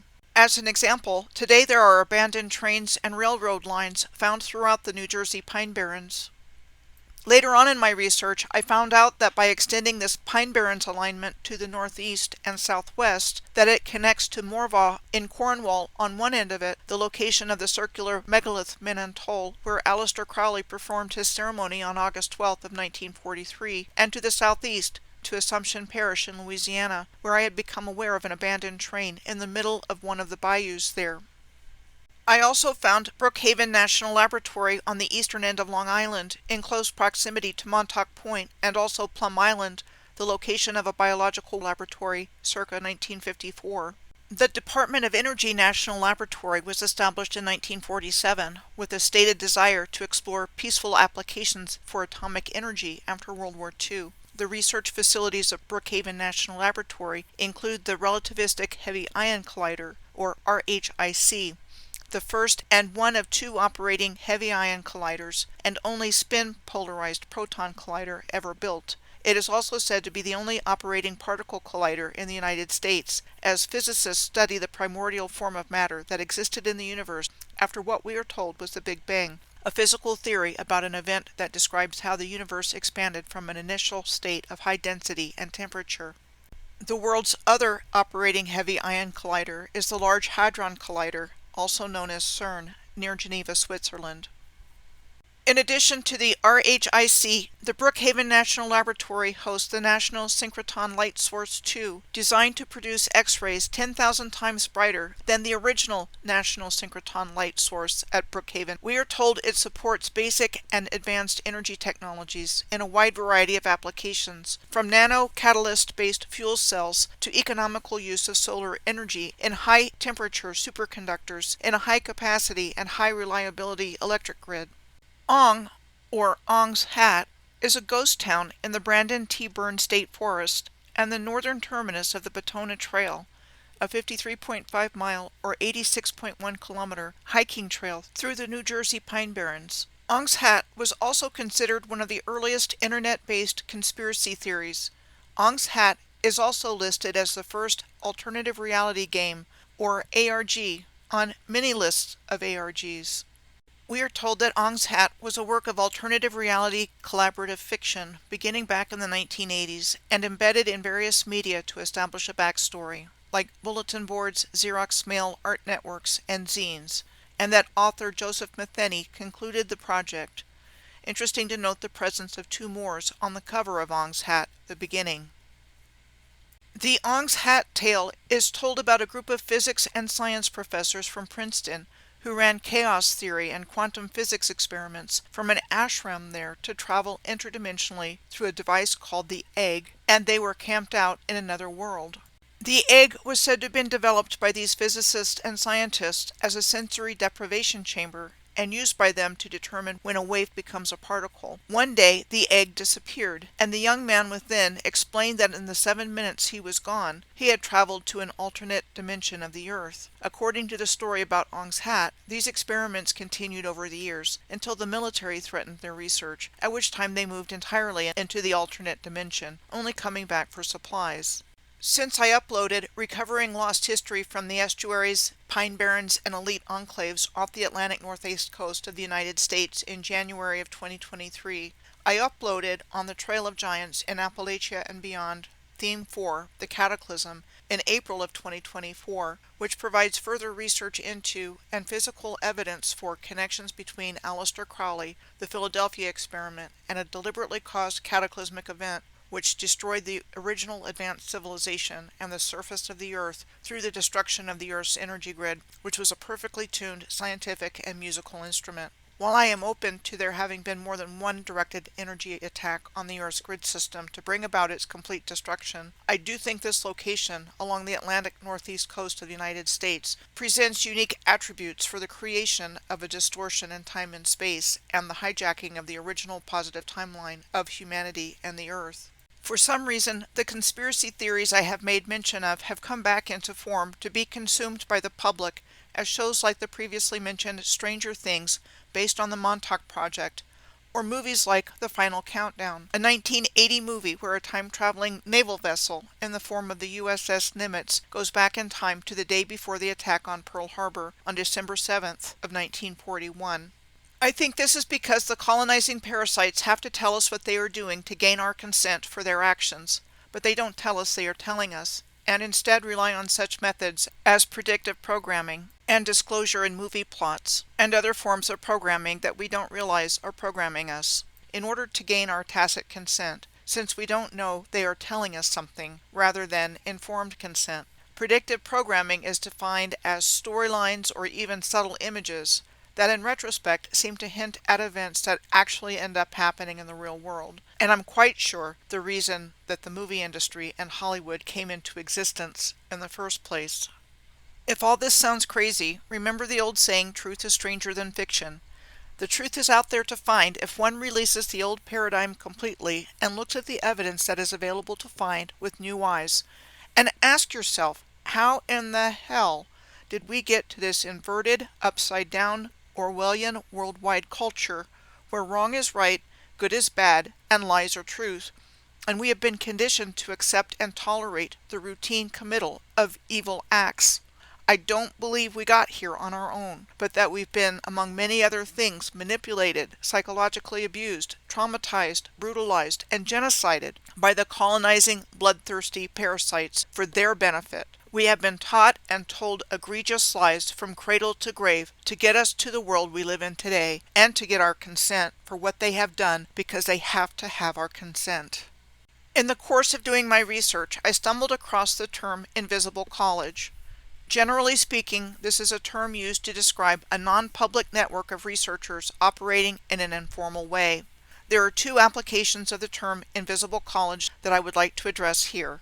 The first is in its application to the founding of the Western esoteric order of Rosicrucianism, and the second in its application to the group of individuals in London in the early to mid-1600s who eventually formed the Royal Society of London. Firstly, the invisible college of the Rosy Cross, or Rosicrucian College, was depicted in this engraving of the Temple of the Rosy Cross, dated to 1618. We are told that Rosicrucianism arose in early modern Europe after the publication of several texts by German occultists announcing a new esoteric order to the world, or hidden inner tradition. Two anonymous manifestos appeared in early modern Germany between 1610 and 1615 and circulated among German occultists, and later published throughout Europe. They were The Fame of the Brotherhood of the Rosy Cross in 1610 and The Confession of the Brotherhood of the Rosy Cross in 1615. These works allude to the founding of a secret brotherhood of alchemists who were preparing to transform the arts and scientists and religious, political, and intellectual landscapes of Europe. In essence, these two anonymous manifestos promised a universal reformation of mankind through a science built on the ancient past but concealed from the average man, and contained elements of Western esoteric traditions involving mysticism and the occult like Kabbalah, Hermeticism, alchemy, and Christian mysticism, which were studied ardently by many intellectuals of the day.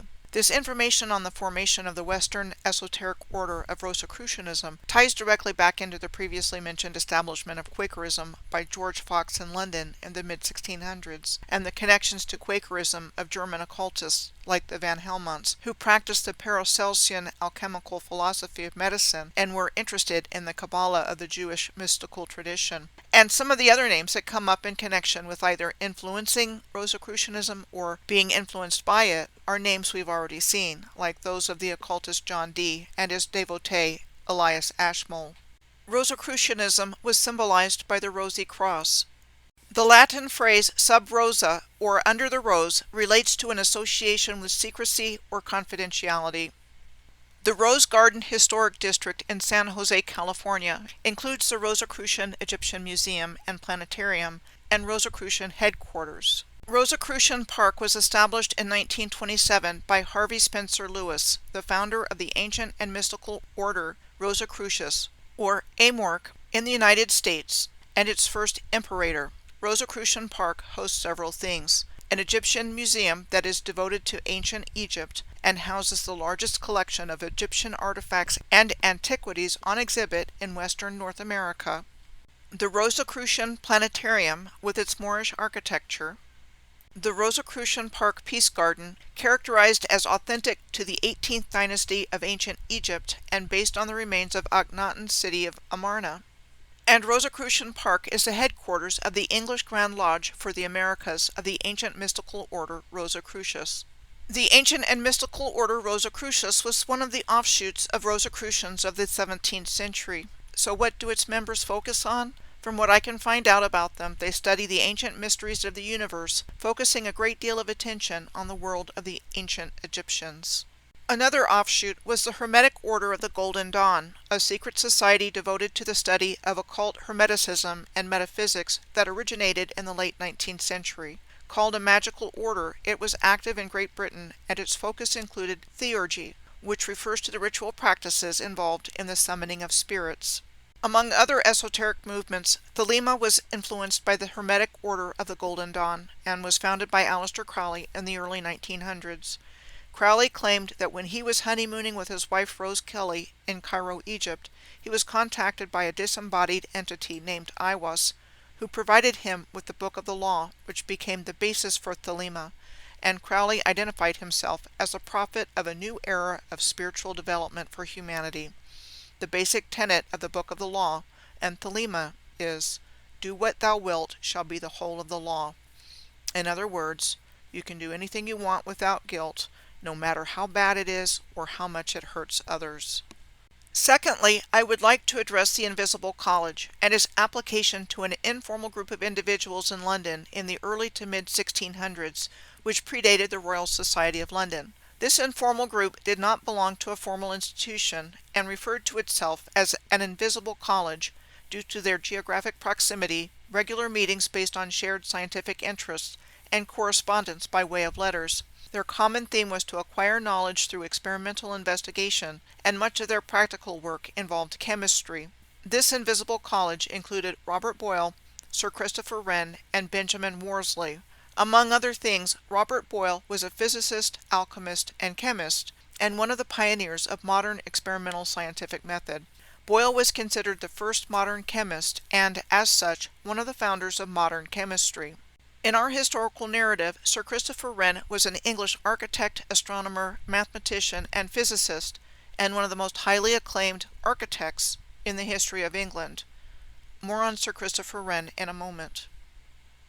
Physician, experimental scientist, and alchemical writer Benjamin Worsley was considered a major figure of the Invisible College in the 1640s. Worsley was experimenting on saltpeter manufacture in 1646. Saltpeter is also known as potassium nitrate, and one of its major uses is in the manufacture of gunpowder.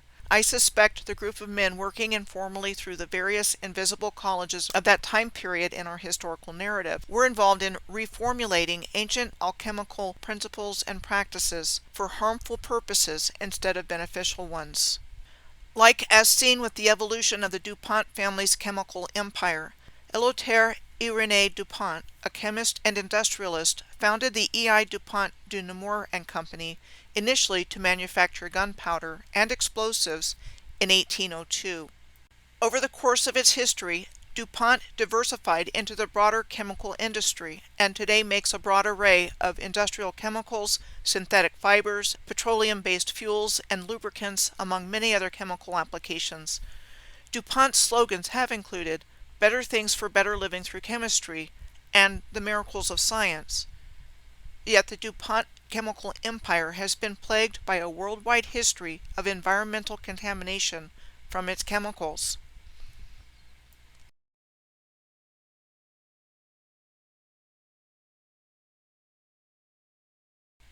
One of the 13 Illuminati bloodlines, the DuPonts became one of America's richest families, with generations of influential businessmen and politicians.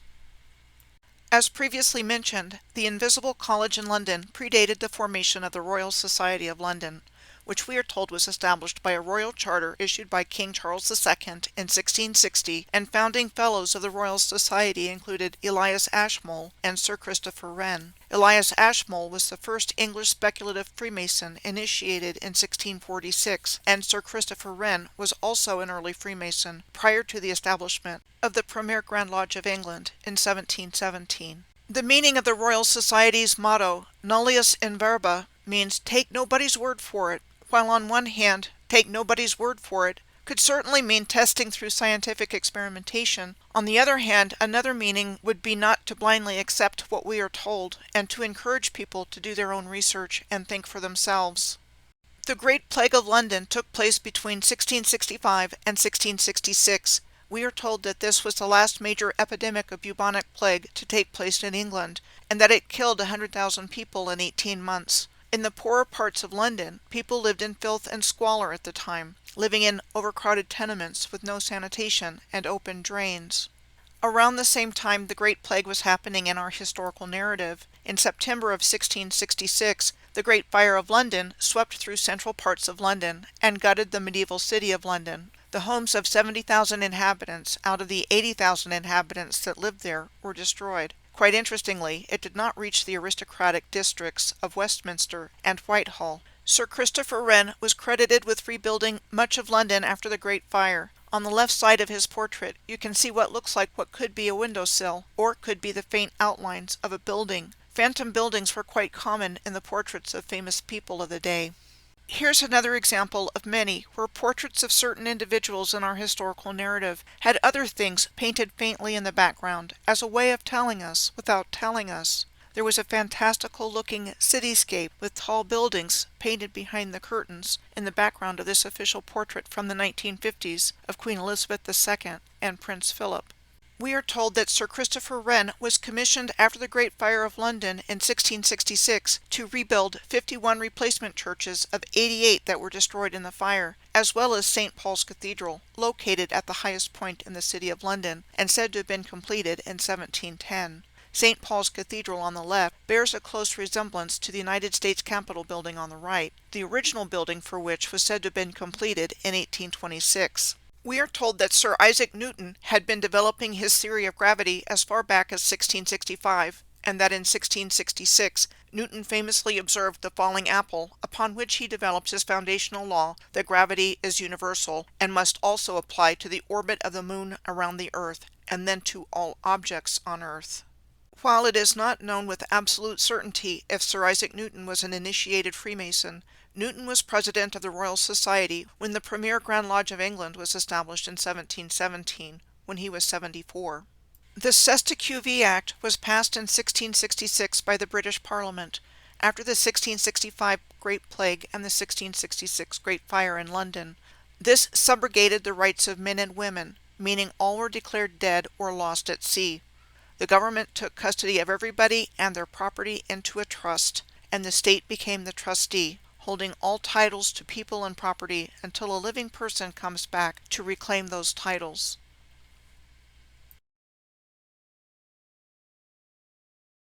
International Maritime Admiralty Law is the law of the sea or water and money, and is differentiated from the law of the land and natural law, the law of people occupying the land.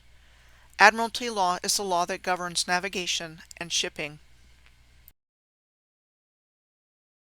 Among other things in our world, the application of international maritime law is how humanity became owned property, in other words, enslaved, to which our birth certificates are key. When a ship comes into dock in a port, its arrival is called a berth, B-E-R-T-H. It is subject to the law of the sea, and is governed by the Uniform Commercial Code. When it berths, the captain of the ship must provide a certificate of manifest to the port authorities, documenting everything the ship is carrying, including identity and value. When people are born, they are birthed out of the mother's water and are to be issued a birth certificate. This is our certificate of manifest, as people are considered to be a corporation-owned item and subject to international maritime admiralty law. Jordan Maxwell is an excellent resource for more information about this subject, and his videos can be found on YouTube. Corporations can only do business with other corporations and not real people. So while the new legal system was busy turning corporations into people and granting them coats of arms, it was turning people into corporations by making them a legal fiction, known as our straw man, which is denoted by our names being spelled out in all capital letters on our birth certificates and other legal documents.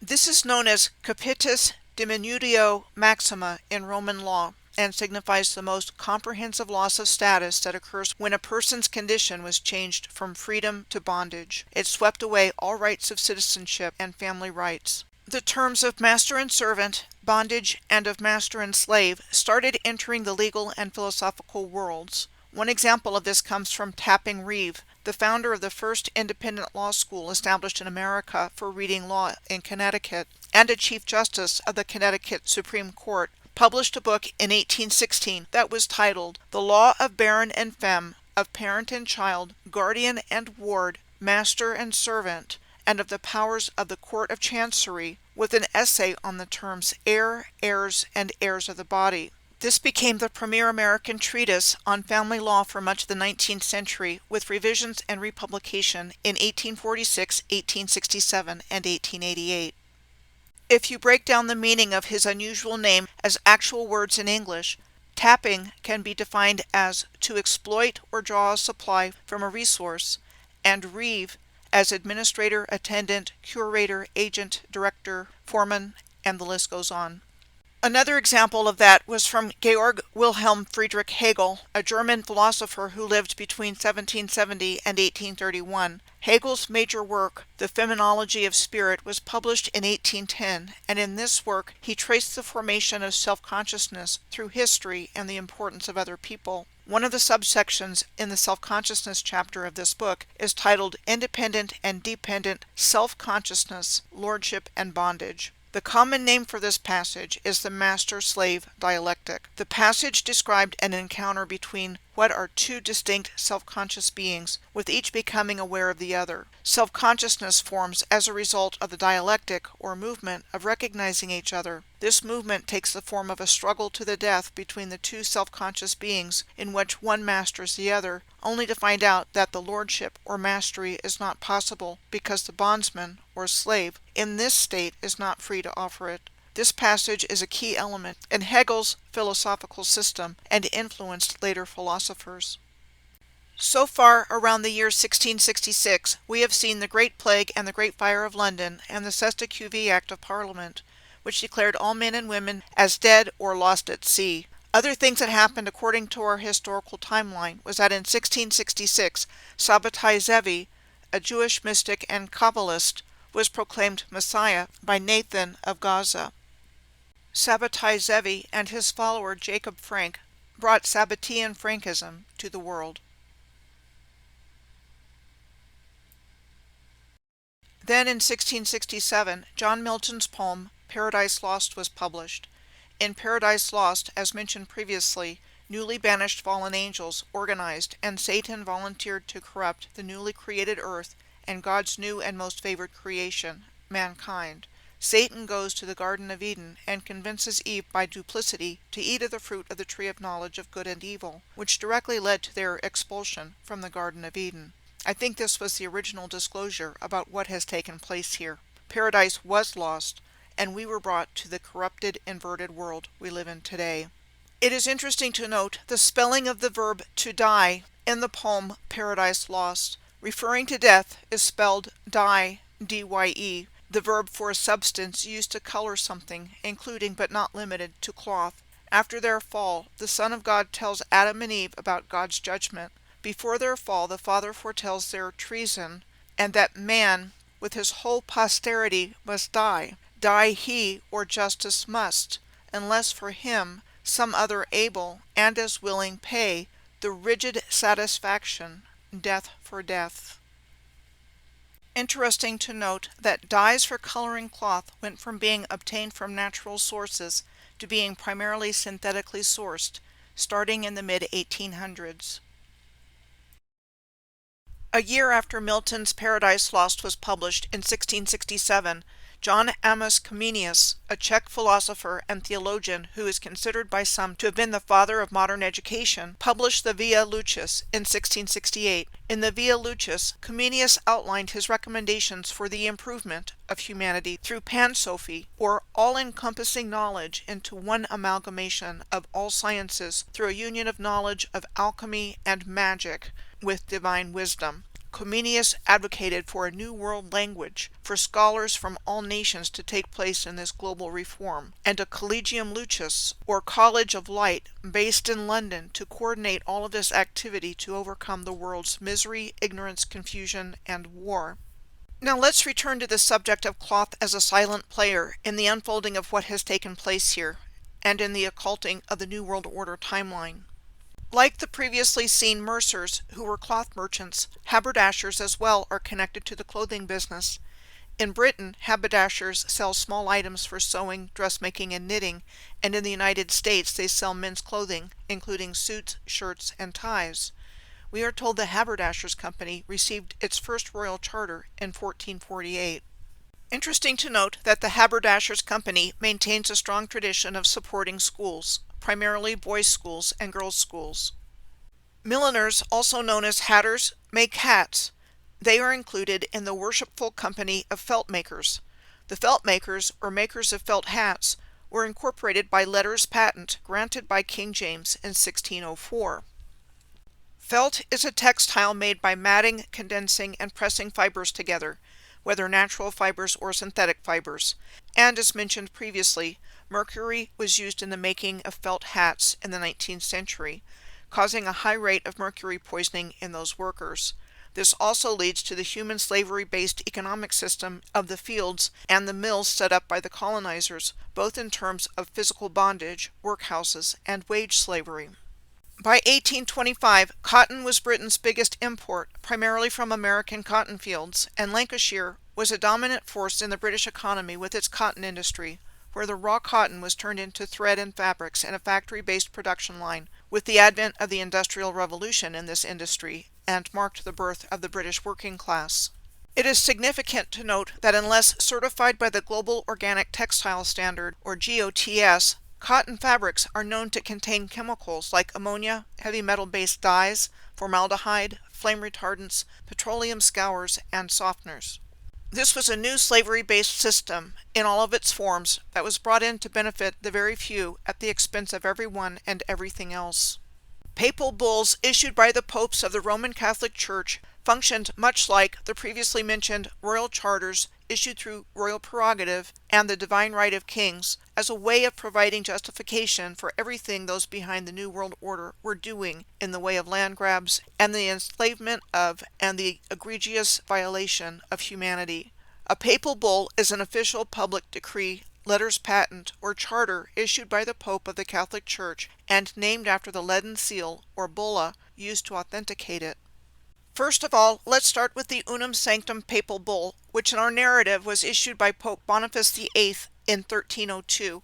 At the end of it, it was written, "Furthermore, we declare, we proclaim, we define that it is absolutely necessary for salvation that every human creature be subject to the Roman Pontiff."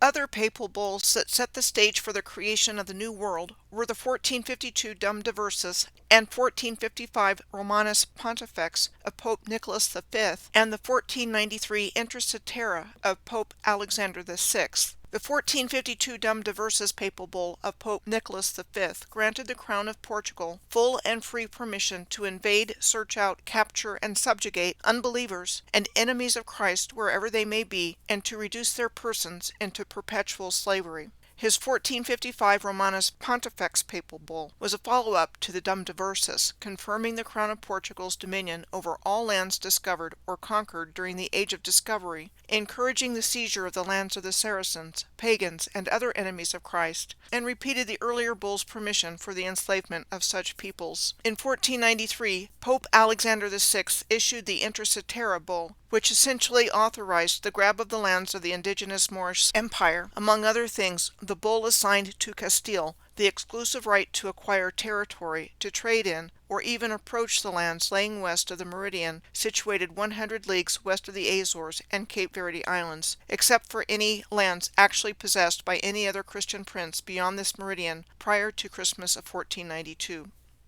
These three papal bulls were to become major documents in the development of the doctrine of discovery, upon which subsequent legal decisions were based regarding claims of empire in the New World, like, for example, the lands of the Louisiana Purchase. We are told that the Lewis and Clark expedition's voyage to the Pacific Northwest, and its maps and proclamations of sovereignty with medals and flags given to the indigenous people of the land they met, were the legal steps needed to claim title to each indigenous nation's lands under the doctrine of discovery, a concept of public international law expounded by the United States Supreme Court in a series of decisions in 1823. Under it, title to lands lay with the government, whose subjects traveled to and occupied a territory whose inhabitants were not subjects of a European Christian monarch. In other words, the Supreme Court ruled that the indigenous people didn't own their land. Chief Justice John Marshall explained and applied the way that colonial powers laid claim to lands belonging to foreign sovereign nations during the Age of Discovery, and Chief Justice Marshall noted, among other things, the 1455 papal bull Romanus Pontifex and the 1493 Intra Cetera bull in the court's decisions to implement the doctrine of discovery. I discussed in depth earlier in this video the when, how, and why I believe the original ancient noble families were replaced in our historical narrative by a brand new nobility as a result of the dissolution of the monasteries in England, Wales, and Ireland between 1536 and 1541, during which time the monasteries, which were formerly the repositories of genealogical records, were destroyed, and their holdings and titles of the original noble families were transferred to new families. Now I'm going to show what the historical narrative tells us about the replacement of the royal house of Stuart, which I believe traces its ancient royal lineage back to King Solomon, with the German house of Hanover. In the same year of 1717 that the premier Grand Lodge of England was established, the midpoint year of the 450-year timeline I identified between 1492 and 1942, the Stuart heir, James Francis Edward Stuart, the Duke of Rothesay, Prince and Great Steward of Scotland, and Lord of the Isles, left where he was living in France to seek exile with Pope Clement XI in Rome, and he died in Rome in 1766. I found the portrait on the left of James Francis Edward Stuart, which was believed to have been painted of him while he was living in France, and on the right is the typical portrait of James Francis Edward Stuart. He was forcibly prevented from claiming the throne when he tried to do so in the Jacobite uprising of 1715. Well, in doing some digging, there's quite a backstory to go along with that set of circumstances. I followed the trail back to Elizabeth of Bohemia of the royal house of Stuart. She lived from 1596 to 1662 and was the daughter of King James and Queen Anne of Denmark. In 1613, Elizabeth married Frederick V, the Elector Prince of the Palatinate, one of the Holy Roman Empire's greatest prince-electorates. The electors were responsible for electing the Holy Roman Emperor. The daughter of Elizabeth of Bohemia and Frederick V was Princess Sophia.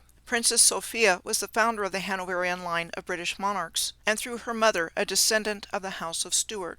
Thus Princess Sophia, the granddaughter of the Stuart King James, was named heir presumptive to the crown by the 1701 Act of Settlement. We are told the 1701 Act of Settlement was passed to settle the succession of the crown to Protestants only, and their daughter Princess Sophia was the next Protestant in line for the throne after Queen Anne, the last Stuart monarch from 1702 to 1714. Then in 1707, the Act of Union between the Parliament of Scotland and the Parliament of England formally unified both kingdoms as the Kingdom of Great Britain, and when the heir apparent of the British throne started assuming the titles of the Duke of Rothesay, Prince and Great Steward of Scotland, and Lord of the Isles, which continues to this day.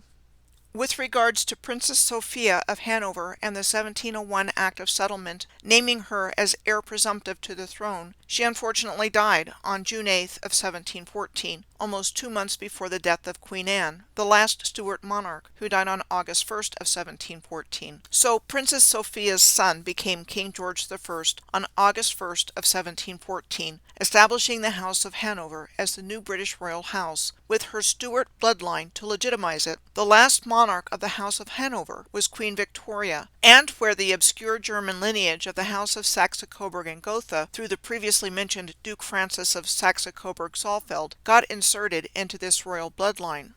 King Leopold I of Belgium, the youngest son of Duke Francis, had strong ties to Great Britain as he had moved there and married Princess Charlotte of Wales in 1816, second in line to the British throne, and her father the Prince Regent, who became King George IV. She is recorded as having died after delivering a stillborn child a year after they were married, leaving King George IV without any legitimate grandchildren.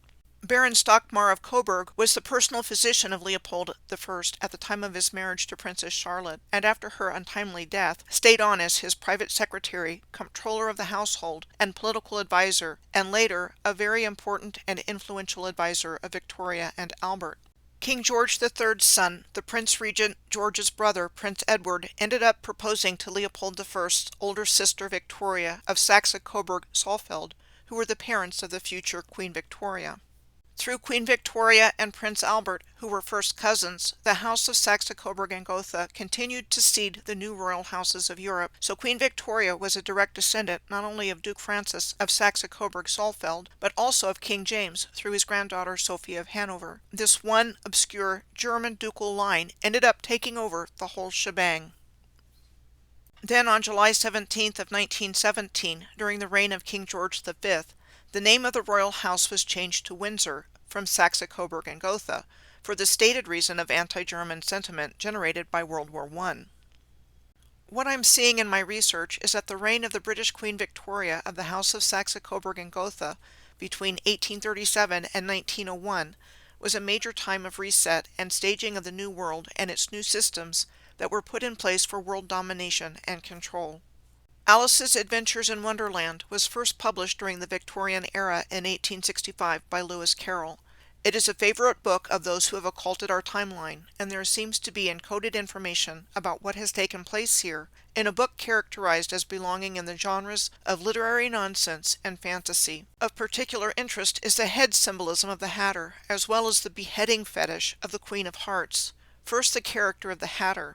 The Hatter appears in the A Mad Tea Party chapter of the book. Alice comes across the Hatter, the March Hare, and the Dormouse having tea, which they are always having because the foul-tempered Queen of Hearts sentenced him to death for murdering the Time when he tried to sing for her. So in retaliation, Time, also known as Father Time, halts himself in respect to the Hatter, keeping him stuck at 6 p.m. or tea time forever. The use of the phrase murdering the time seems noteworthy here, because I think that's exactly what happened to get us to the crazy place we are today. And as I mentioned previously, the phrase mad as a hatter in the Victorian era was used to suggest someone was insane because of the high rate of mercury poisoning among those workers who made felt hats in the 19th century.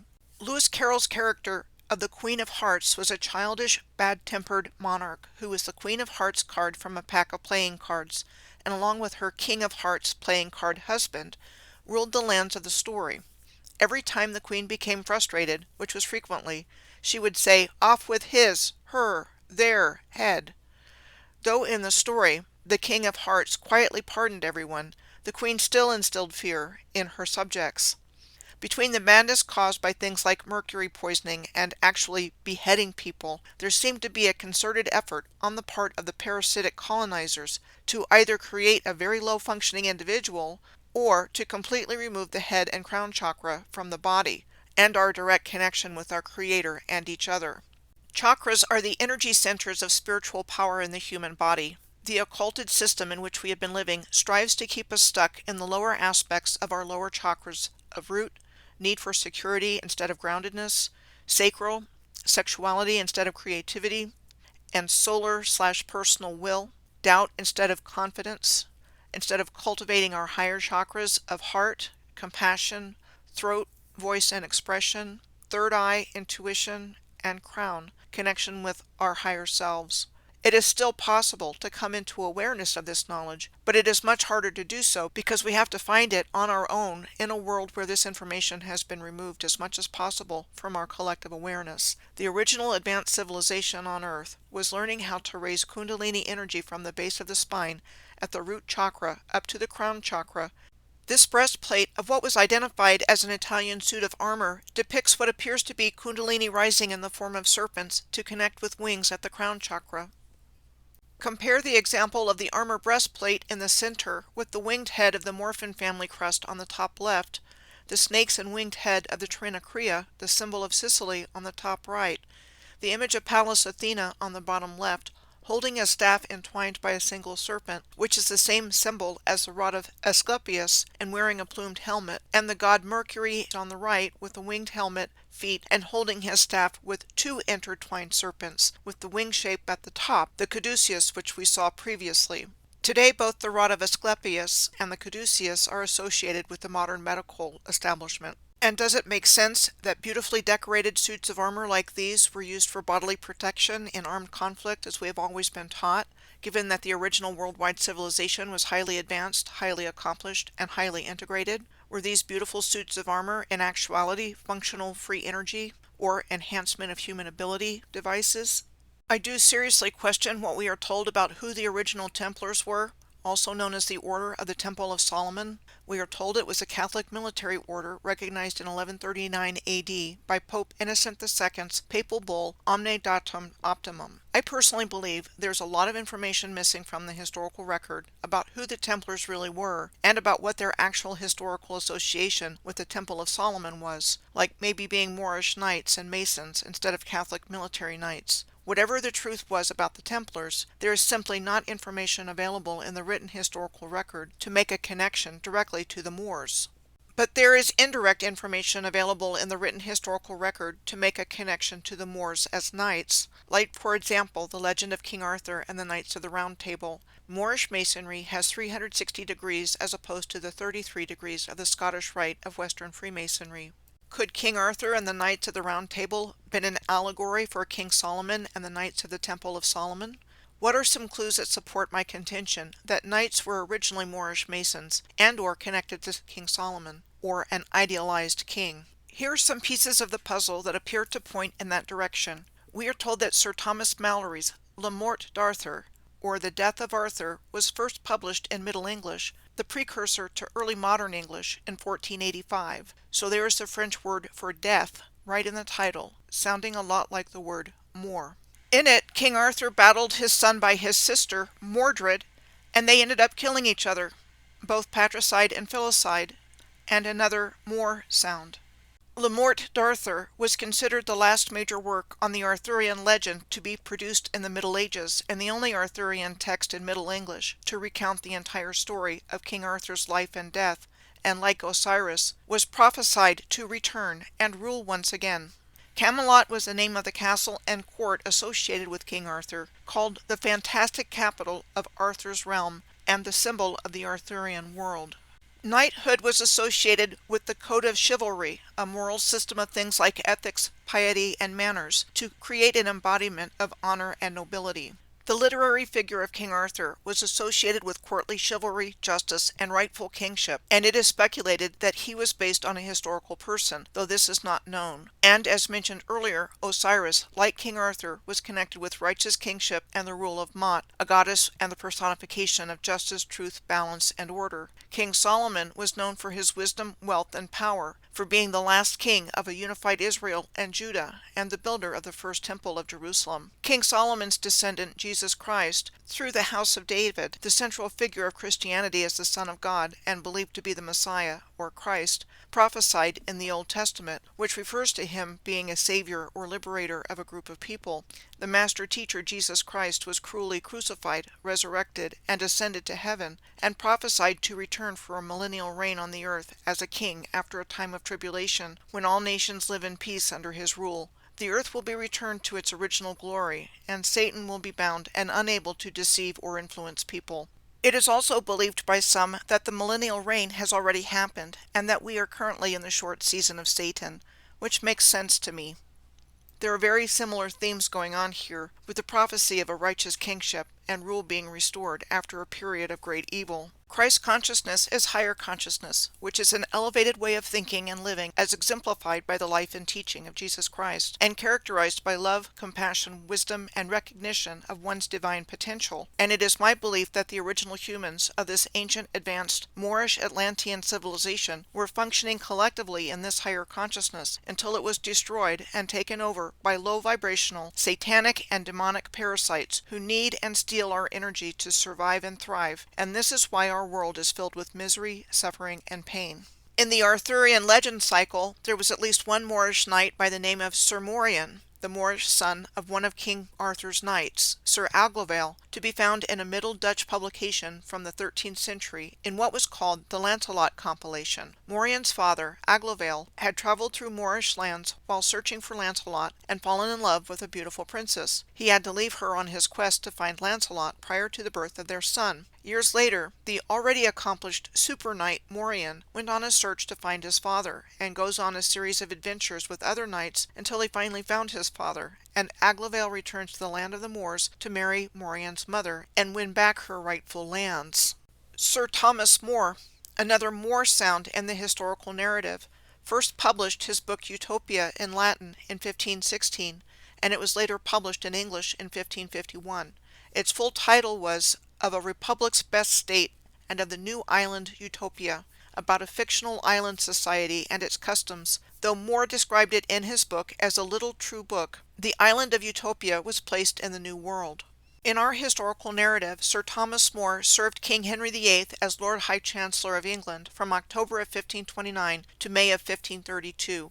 Sir Thomas More opposed King Henry VIII's separation from the Catholic Church and the annulment of the king's first marriage to Catherine of Aragon, and refused to take the oath of supremacy to swear allegiance to the monarch as the supreme governor of the Church of England. As a result of his refusal to go along with the program, he was convicted of treason and executed by beheading. Like I said previously, I have serious doubts that King Henry VIII ever even existed, but this is what comes down to us in our detailed historical narrative.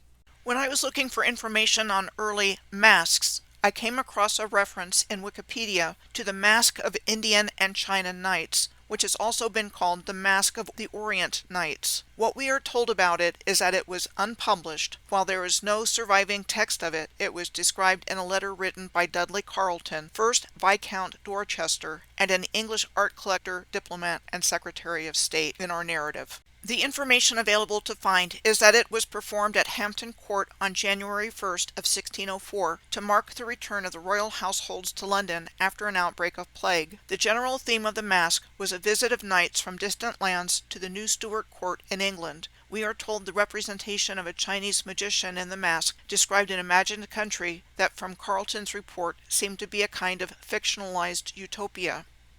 We are told that King James mentioned William Banks and his dancing horse during the performance of this masque. The name of this performing horse in our historical narrative was Morocco, and Morocco had a storied career of performing dancing and thinking skills all over Europe until his death in 1606. Before I dive into the broader topic of Morocco, I would like to mention two other masks that were referenced in the Wikipedia article about the Mask of Indian and China Knights. One was said to have been performed at the Scottish court at Holyrood Palace in Edinburgh in the Christmas season of 1579 and 1580, called The Navigation by Alexander Montgomery. It involved a torchlit entrance by the narrator, and a Turk, the Moor, and the Egyptian, and the prologue of the masque referred to the Magi and the Epiphany to represent James as the Northern Star, and that James was also characterized as Solomon.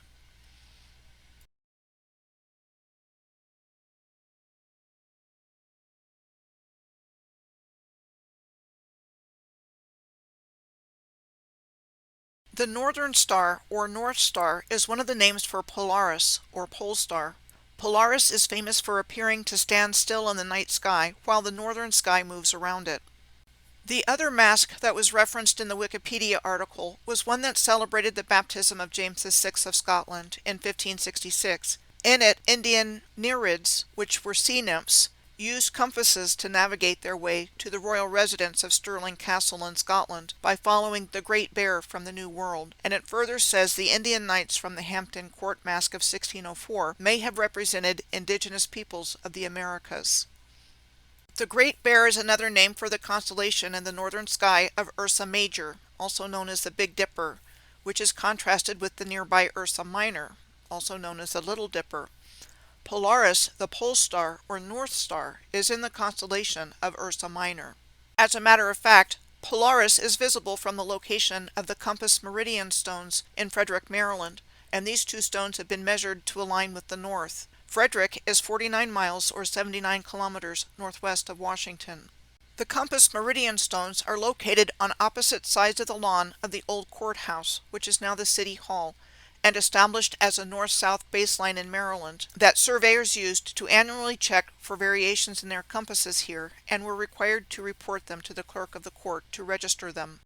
North, Central, and South America and the adjoining islands were the lands of the Moorish Empire, and today's North America was the keeper of the North Gate. New York is nicknamed the Empire State, and we are left completely in the dark as to what empire that might be referring to.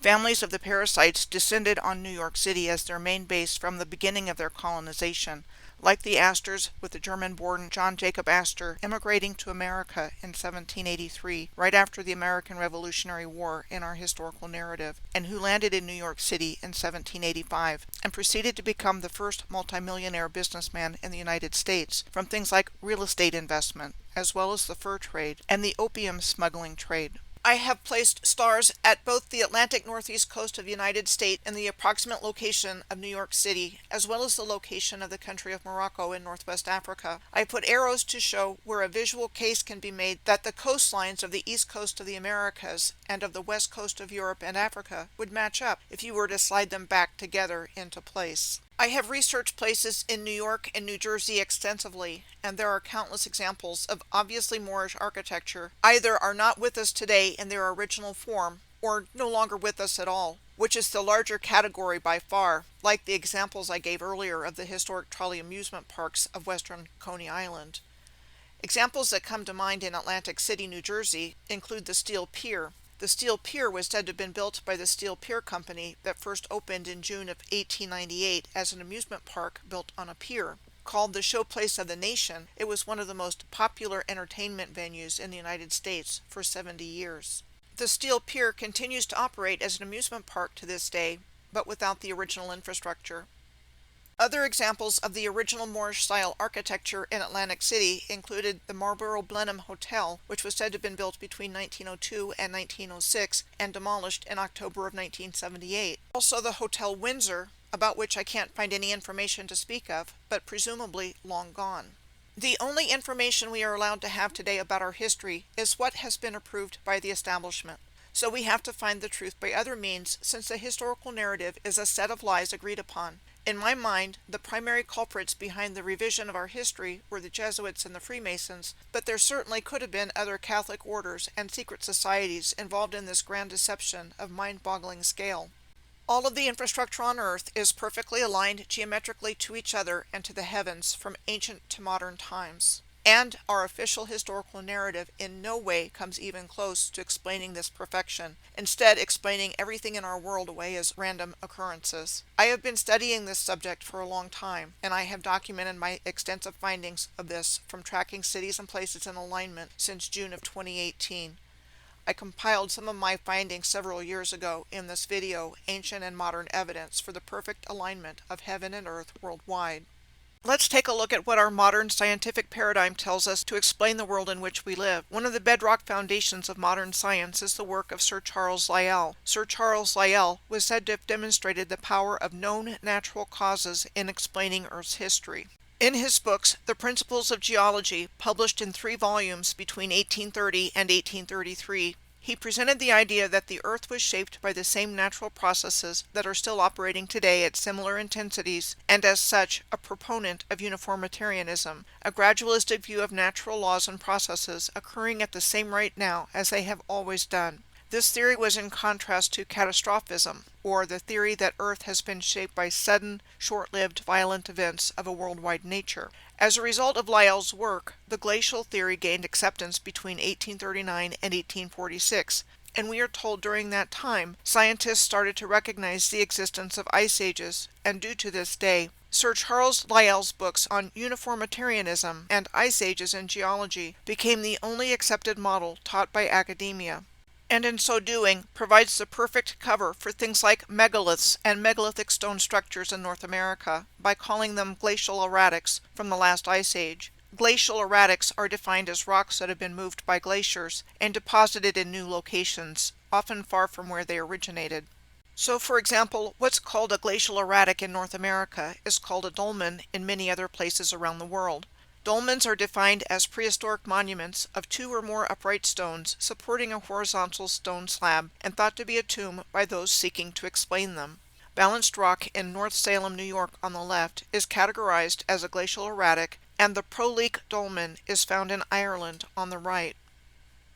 Another one of the bedrock foundations of modern science are the accepted scientific theories of plate tectonics and continental drift that are closely connected to the gradualistic view of natural laws and processes occurring at the same rate now as they have always done in the uniformitarian worldview of Sir Charles Lyell. In 1915, Alfred Wegener, a 1905 graduate of Humboldt University of Berlin, the world's preeminent university for the natural sciences during the 19th century and early 20th century, published The Origins of Continents and Oceans, in which he theorized that Earth's continents move or drift relative to each other over long periods of geologic time, and that the continents were once joined together in a large landmass supercontinent. So apparently the idea that at one time there was one large supercontinent is not in dispute. The issue is when and how the continents separated, slowly and over geologic time versus suddenly and catastrophically. And once again, academia supports uniformitarianism without question as the only explanation for what we see in today's world. And even though initially Wegener's theory was not accepted by academia because there was not a proposed mechanism, the continental drift theory was later incorporated into plate tectonics, the scientific theory that Earth's lithosphere is comprised of a number of large tectonic plates that have been slowly moving for 3 to 4 billion years, and this is what we are taught today.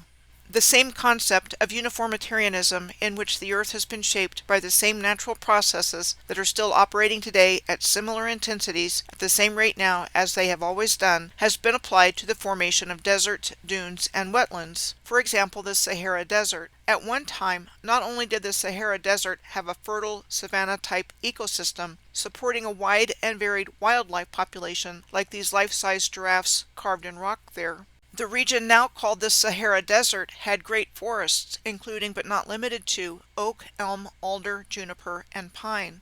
As you can see in this slide, we are taught that desertification started happening thousands of years ago, and climate change caused the region to dry out and forced people to leave. There's so much that we have not been told about. The silence about the history of this region of the world in the present day is deafening.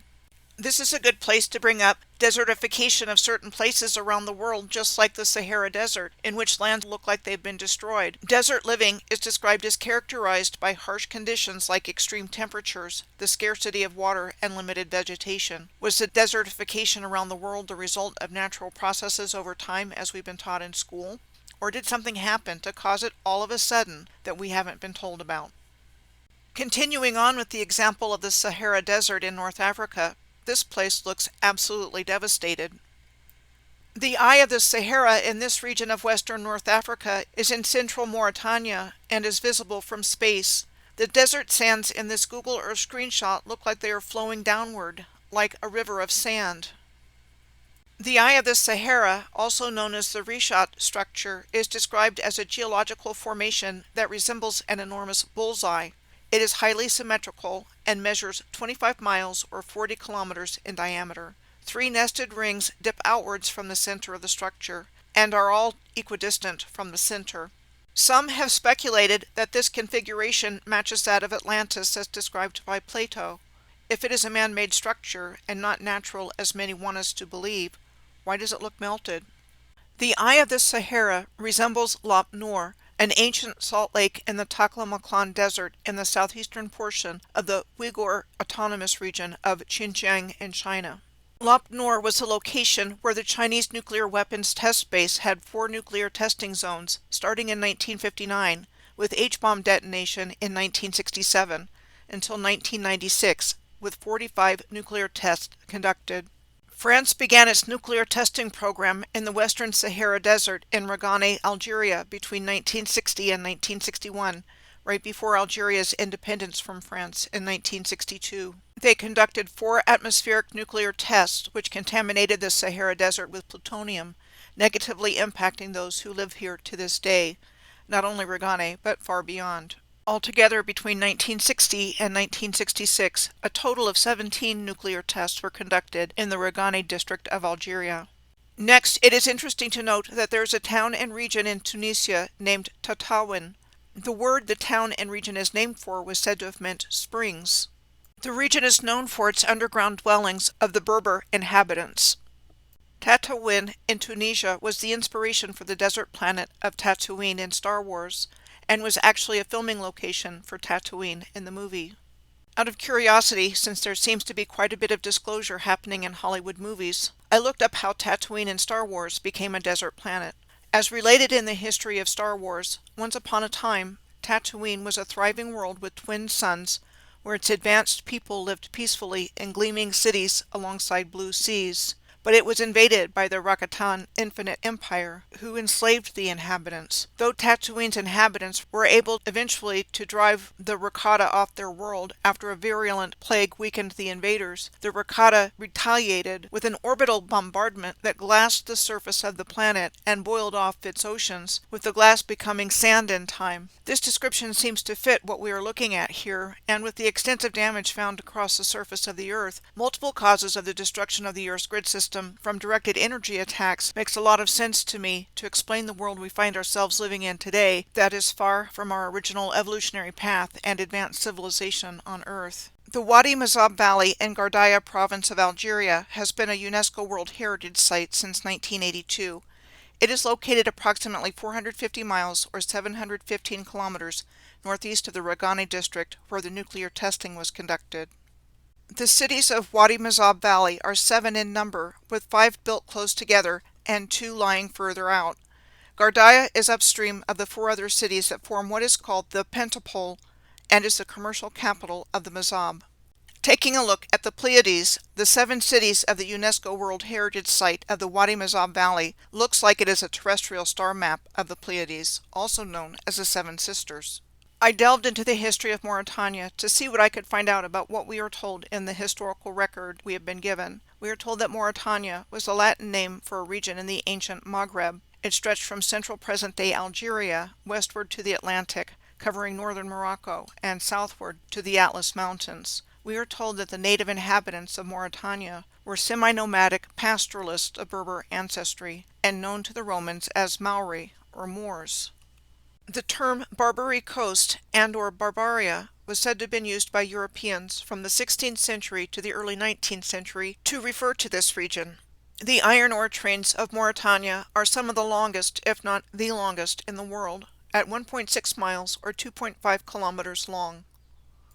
The trains haul iron ore, people, and goods 405 miles or 652 kilometers between the mining town of Zuarat on the west side of Kedjet Edge Jil, the highest peak in Mauritania, through the Sahara Desert to the port city of Nouadhibou on Mauritania's coast. In my opinion, after extensive research on this subject over the years, the components of the original energy grid have been systematically mined since its destruction and continue to be to this day, and the trains which haul the iron ore through the desert were part of the worldwide energy grid system. Atar is situated on the upper corner of the eyelid of the Eye of the Sahara and is 213 miles or 343 kilometers south of Zuarat and Kedjet Edge, and Chinguetti is located on the lower lid of the eye to the southeast of Atar.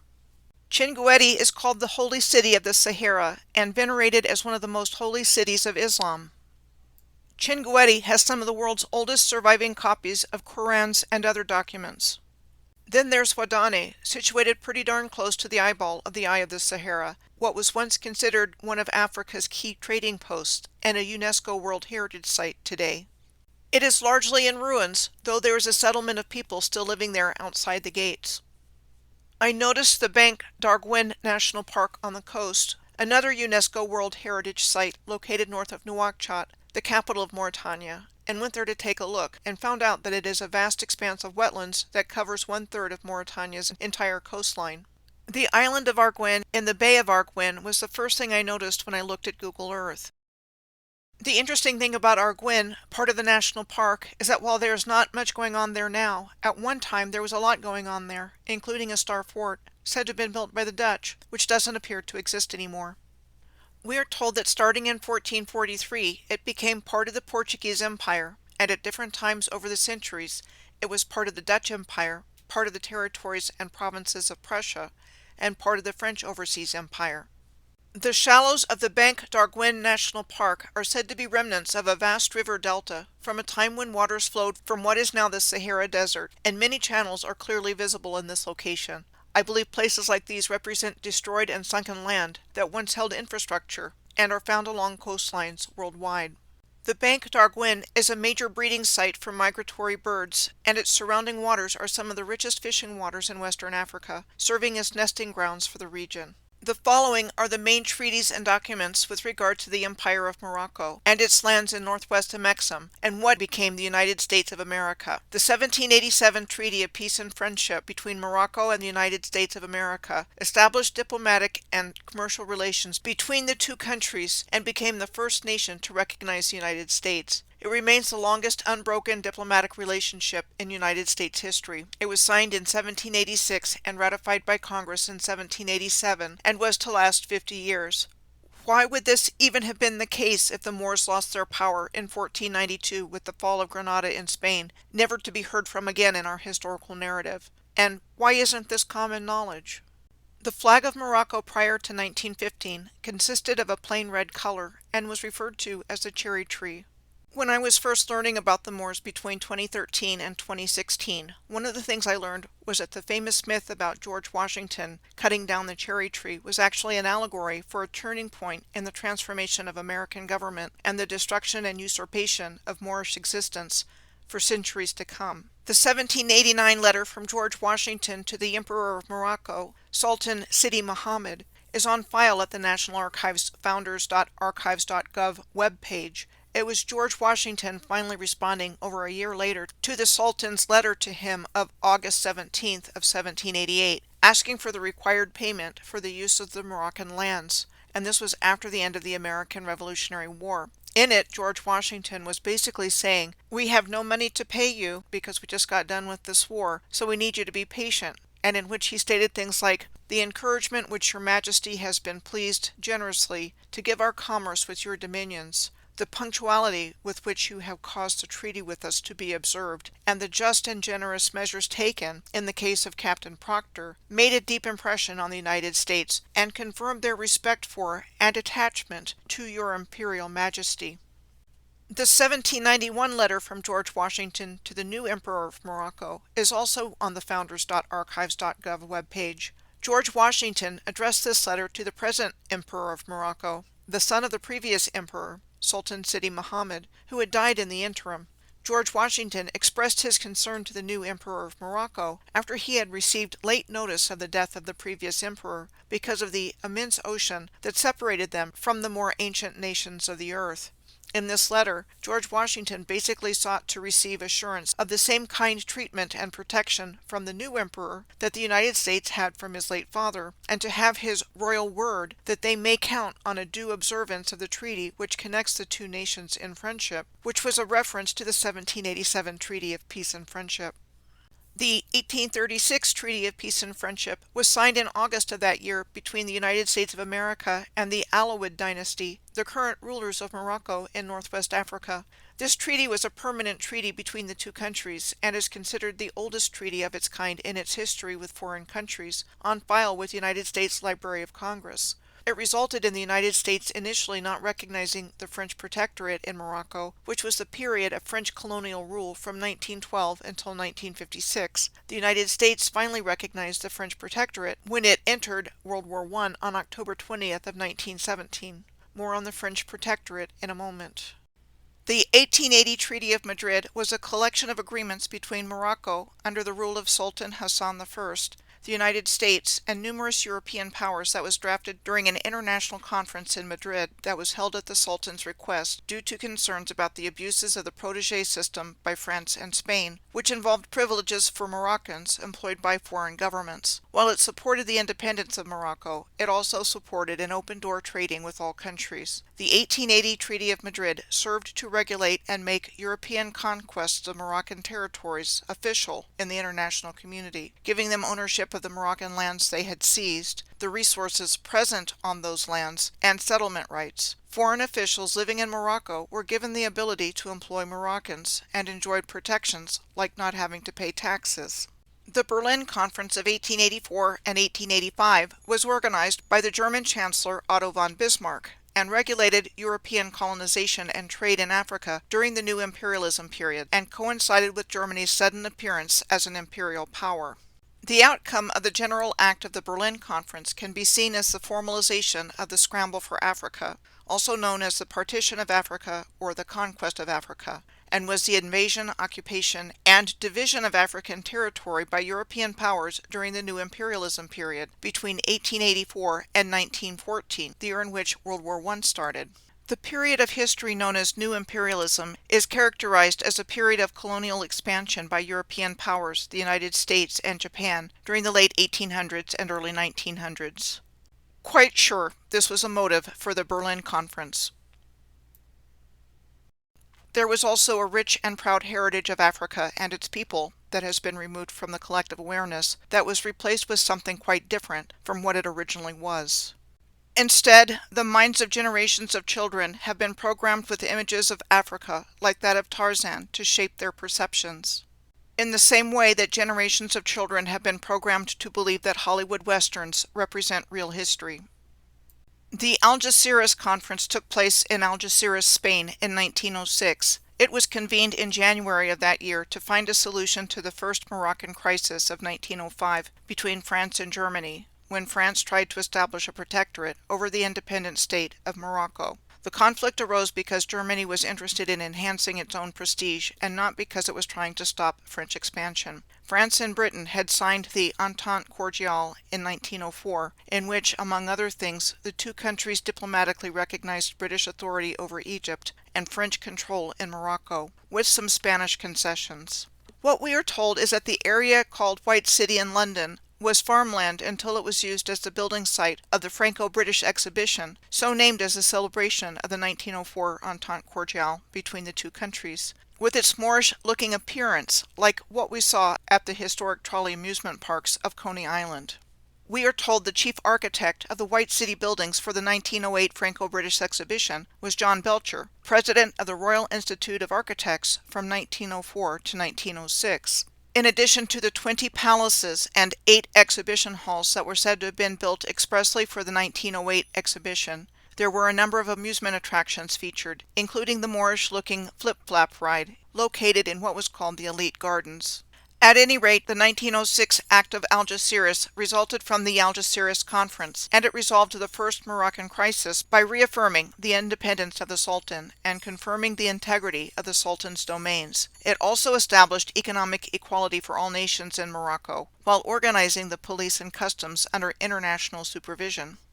Lastly, the 1912 Treaty of Fez, in which Morocco became a French protectorate. In return, the French guaranteed in the treaty that the status of the Sultan and his successors would be maintained. Over the course of over 6.5 years of doing research by tracking ley lines and finding the same building styles and hand of design worldwide, I'm going to share a few examples of what I've found in different places. And the first example is the same building style in Atchison, Kansas, of what we are told would have been built starting after its founding in 1854, compared with the same style of building in the city of Ouarzazate in south-central Morocco, with the buildings facing in the same direction and having narrow sets of different numbers of windows in the same configurations. The exact same building style is found in the photos on the left of a view of Santa Cruz de Tenerife in the Canary Islands, and on the right of the Bermuda Parliament building in Hamilton. I have done an in-depth study of what is found on the land and under the oceans in a long-distance alignment I tracked between the New England seamounts in the Atlantic Ocean, including Bermuda and the Canary Islands, across northern Africa, and to the island republic of the Maldives in the Indian Ocean. In the example of the Canary Islands, they have been considered a bridge between Africa, North America, South America, and Europe. The Canary Islands have also long been believed to be a part of the legendary continent of Atlantis, along with the Azores, Madeira, and Cape Verde Islands. These island groups are collectively known as Macaronesia, from the Greek words meaning fortunate isles or the islands of the blessed, referring to a winterless earthly paradise for those who lived a pure life in 3 reincarnations, and associated with the concept of Elysium, a utopian location in the Greek underworld thought to be found in the Western Ocean. This sounds very much like the description of Camelot from the Lerner and Loewe musical Camelot.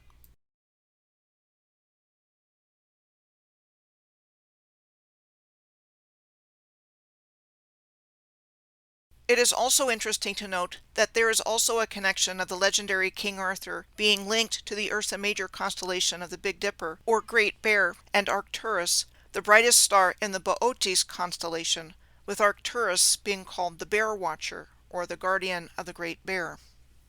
In this next example, I have made the comparison of the similarity between Bandiagara Escarpment in Mali in West Africa, which is the home of the Dogon, on the top, and Mesa Verde in Colorado on the bottom. Not only because of this similarity, but other information I've encountered over the years as well, I think that it is highly likely the Dogon played a much more significant role in world history than is presently realized, understood, and acknowledged. The Dogon have a very sophisticated spiritual, astronomical, and calendrical system, as well as extensive anatomical and physiological knowledge. They also have a systematic pharmacopoeia, which means directions for compound medications. Perhaps they are best known for the accurate knowledge they possess about the Sirius star system, yet we are told it is primarily an agricultural society. Regardless of anything, there are huge chunks of information missing from the historical record that we no longer have access to by conventional means. We just have mind-boggling mysteries that we can't explain by conventional means and which make no sense according to the narrative we have been given. For example, there is a fully intact Stonehenge in Washington State called the Maryhill Stonehenge. We are told this perfect Stonehenge was commissioned in the early 20th century by the wealthy entrepreneur Sam Hill and dedicated on July 4th of 1918 as a memorial to the people who died in World War I. In addition to having a solstice alignment, it also has a nice alignment going on with the Milky Way as seen here. Next, I'm going to take a look at the example of what is today the American-Swedish Institute in Minneapolis, Minnesota, a museum and cultural center dedicated to the historic role that Sweden and Swedish Americans have played in American history. We are told that Swan Turnblad, a wealthy journalist from Sweden who immigrated to Minneapolis, commissioned the building of a 33-room mansion for himself and his family in 1903, spending $1.5 million in the process. I found this picture in a search of the Moorish room at the American-Swedish Institute, clearly showing a Moor standing in front of a room filled with Moorish design features and what we would identify as a beautiful fireplace. But these so-called fireplaces were works of art, and like the beautifully made suits of armor we saw earlier, we can surmise they were free energy devices and not originally built to burn wood. The same thing can be said for what is called a fireplace dog, another word for andiron, which is defined as one of a pair of bracket supports on which logs are laid for burning in an open fireplace, allowing air to circulate under the firewood for better burning and less smoke. While there are examples of andirons out there that look to be of a more utilitarian design for fireplace use, like these American iron fire dogs dated from between 1770 and 1800, there are many examples of more elaborate and beautiful andirons, like these brass and enamel andirons circa 1680. And this set of andirons, shown with logs in a main dining room at the Palace of Versailles outside of Paris, France, quite ornate and beautiful to be designed specifically to hold logs burning in a fireplace. I'm going to end this video with these thoughts. The parasites who have colonized our world have always feared our foretold awakening, and they have thrown everything they've got at us to prevent it from happening. They have poisoned our bodies with our clothing, food, big pharma, medicine, water, air, and so many other things, along with covering up the true history of Earth and humanity, instead telling us and teaching us lies about everything and everyone in our world. They have given us only fragments of information, presented to us in many cases as fiction or myth and legend, like puzzle pieces in a box that are jumbled together and have no context. We have to figure out how to piece them together again into a complete picture, like in this example of finding Osiris from the Osiris Myth, where Isis found his dismembered body parts after he had been murdered by Set, made him whole, and brought him back to life. Once we wake up, claim our power, and know about their severe crimes against humanity, they are toast. Our awakening can't be stopped, has been long prophesied, and is happening now.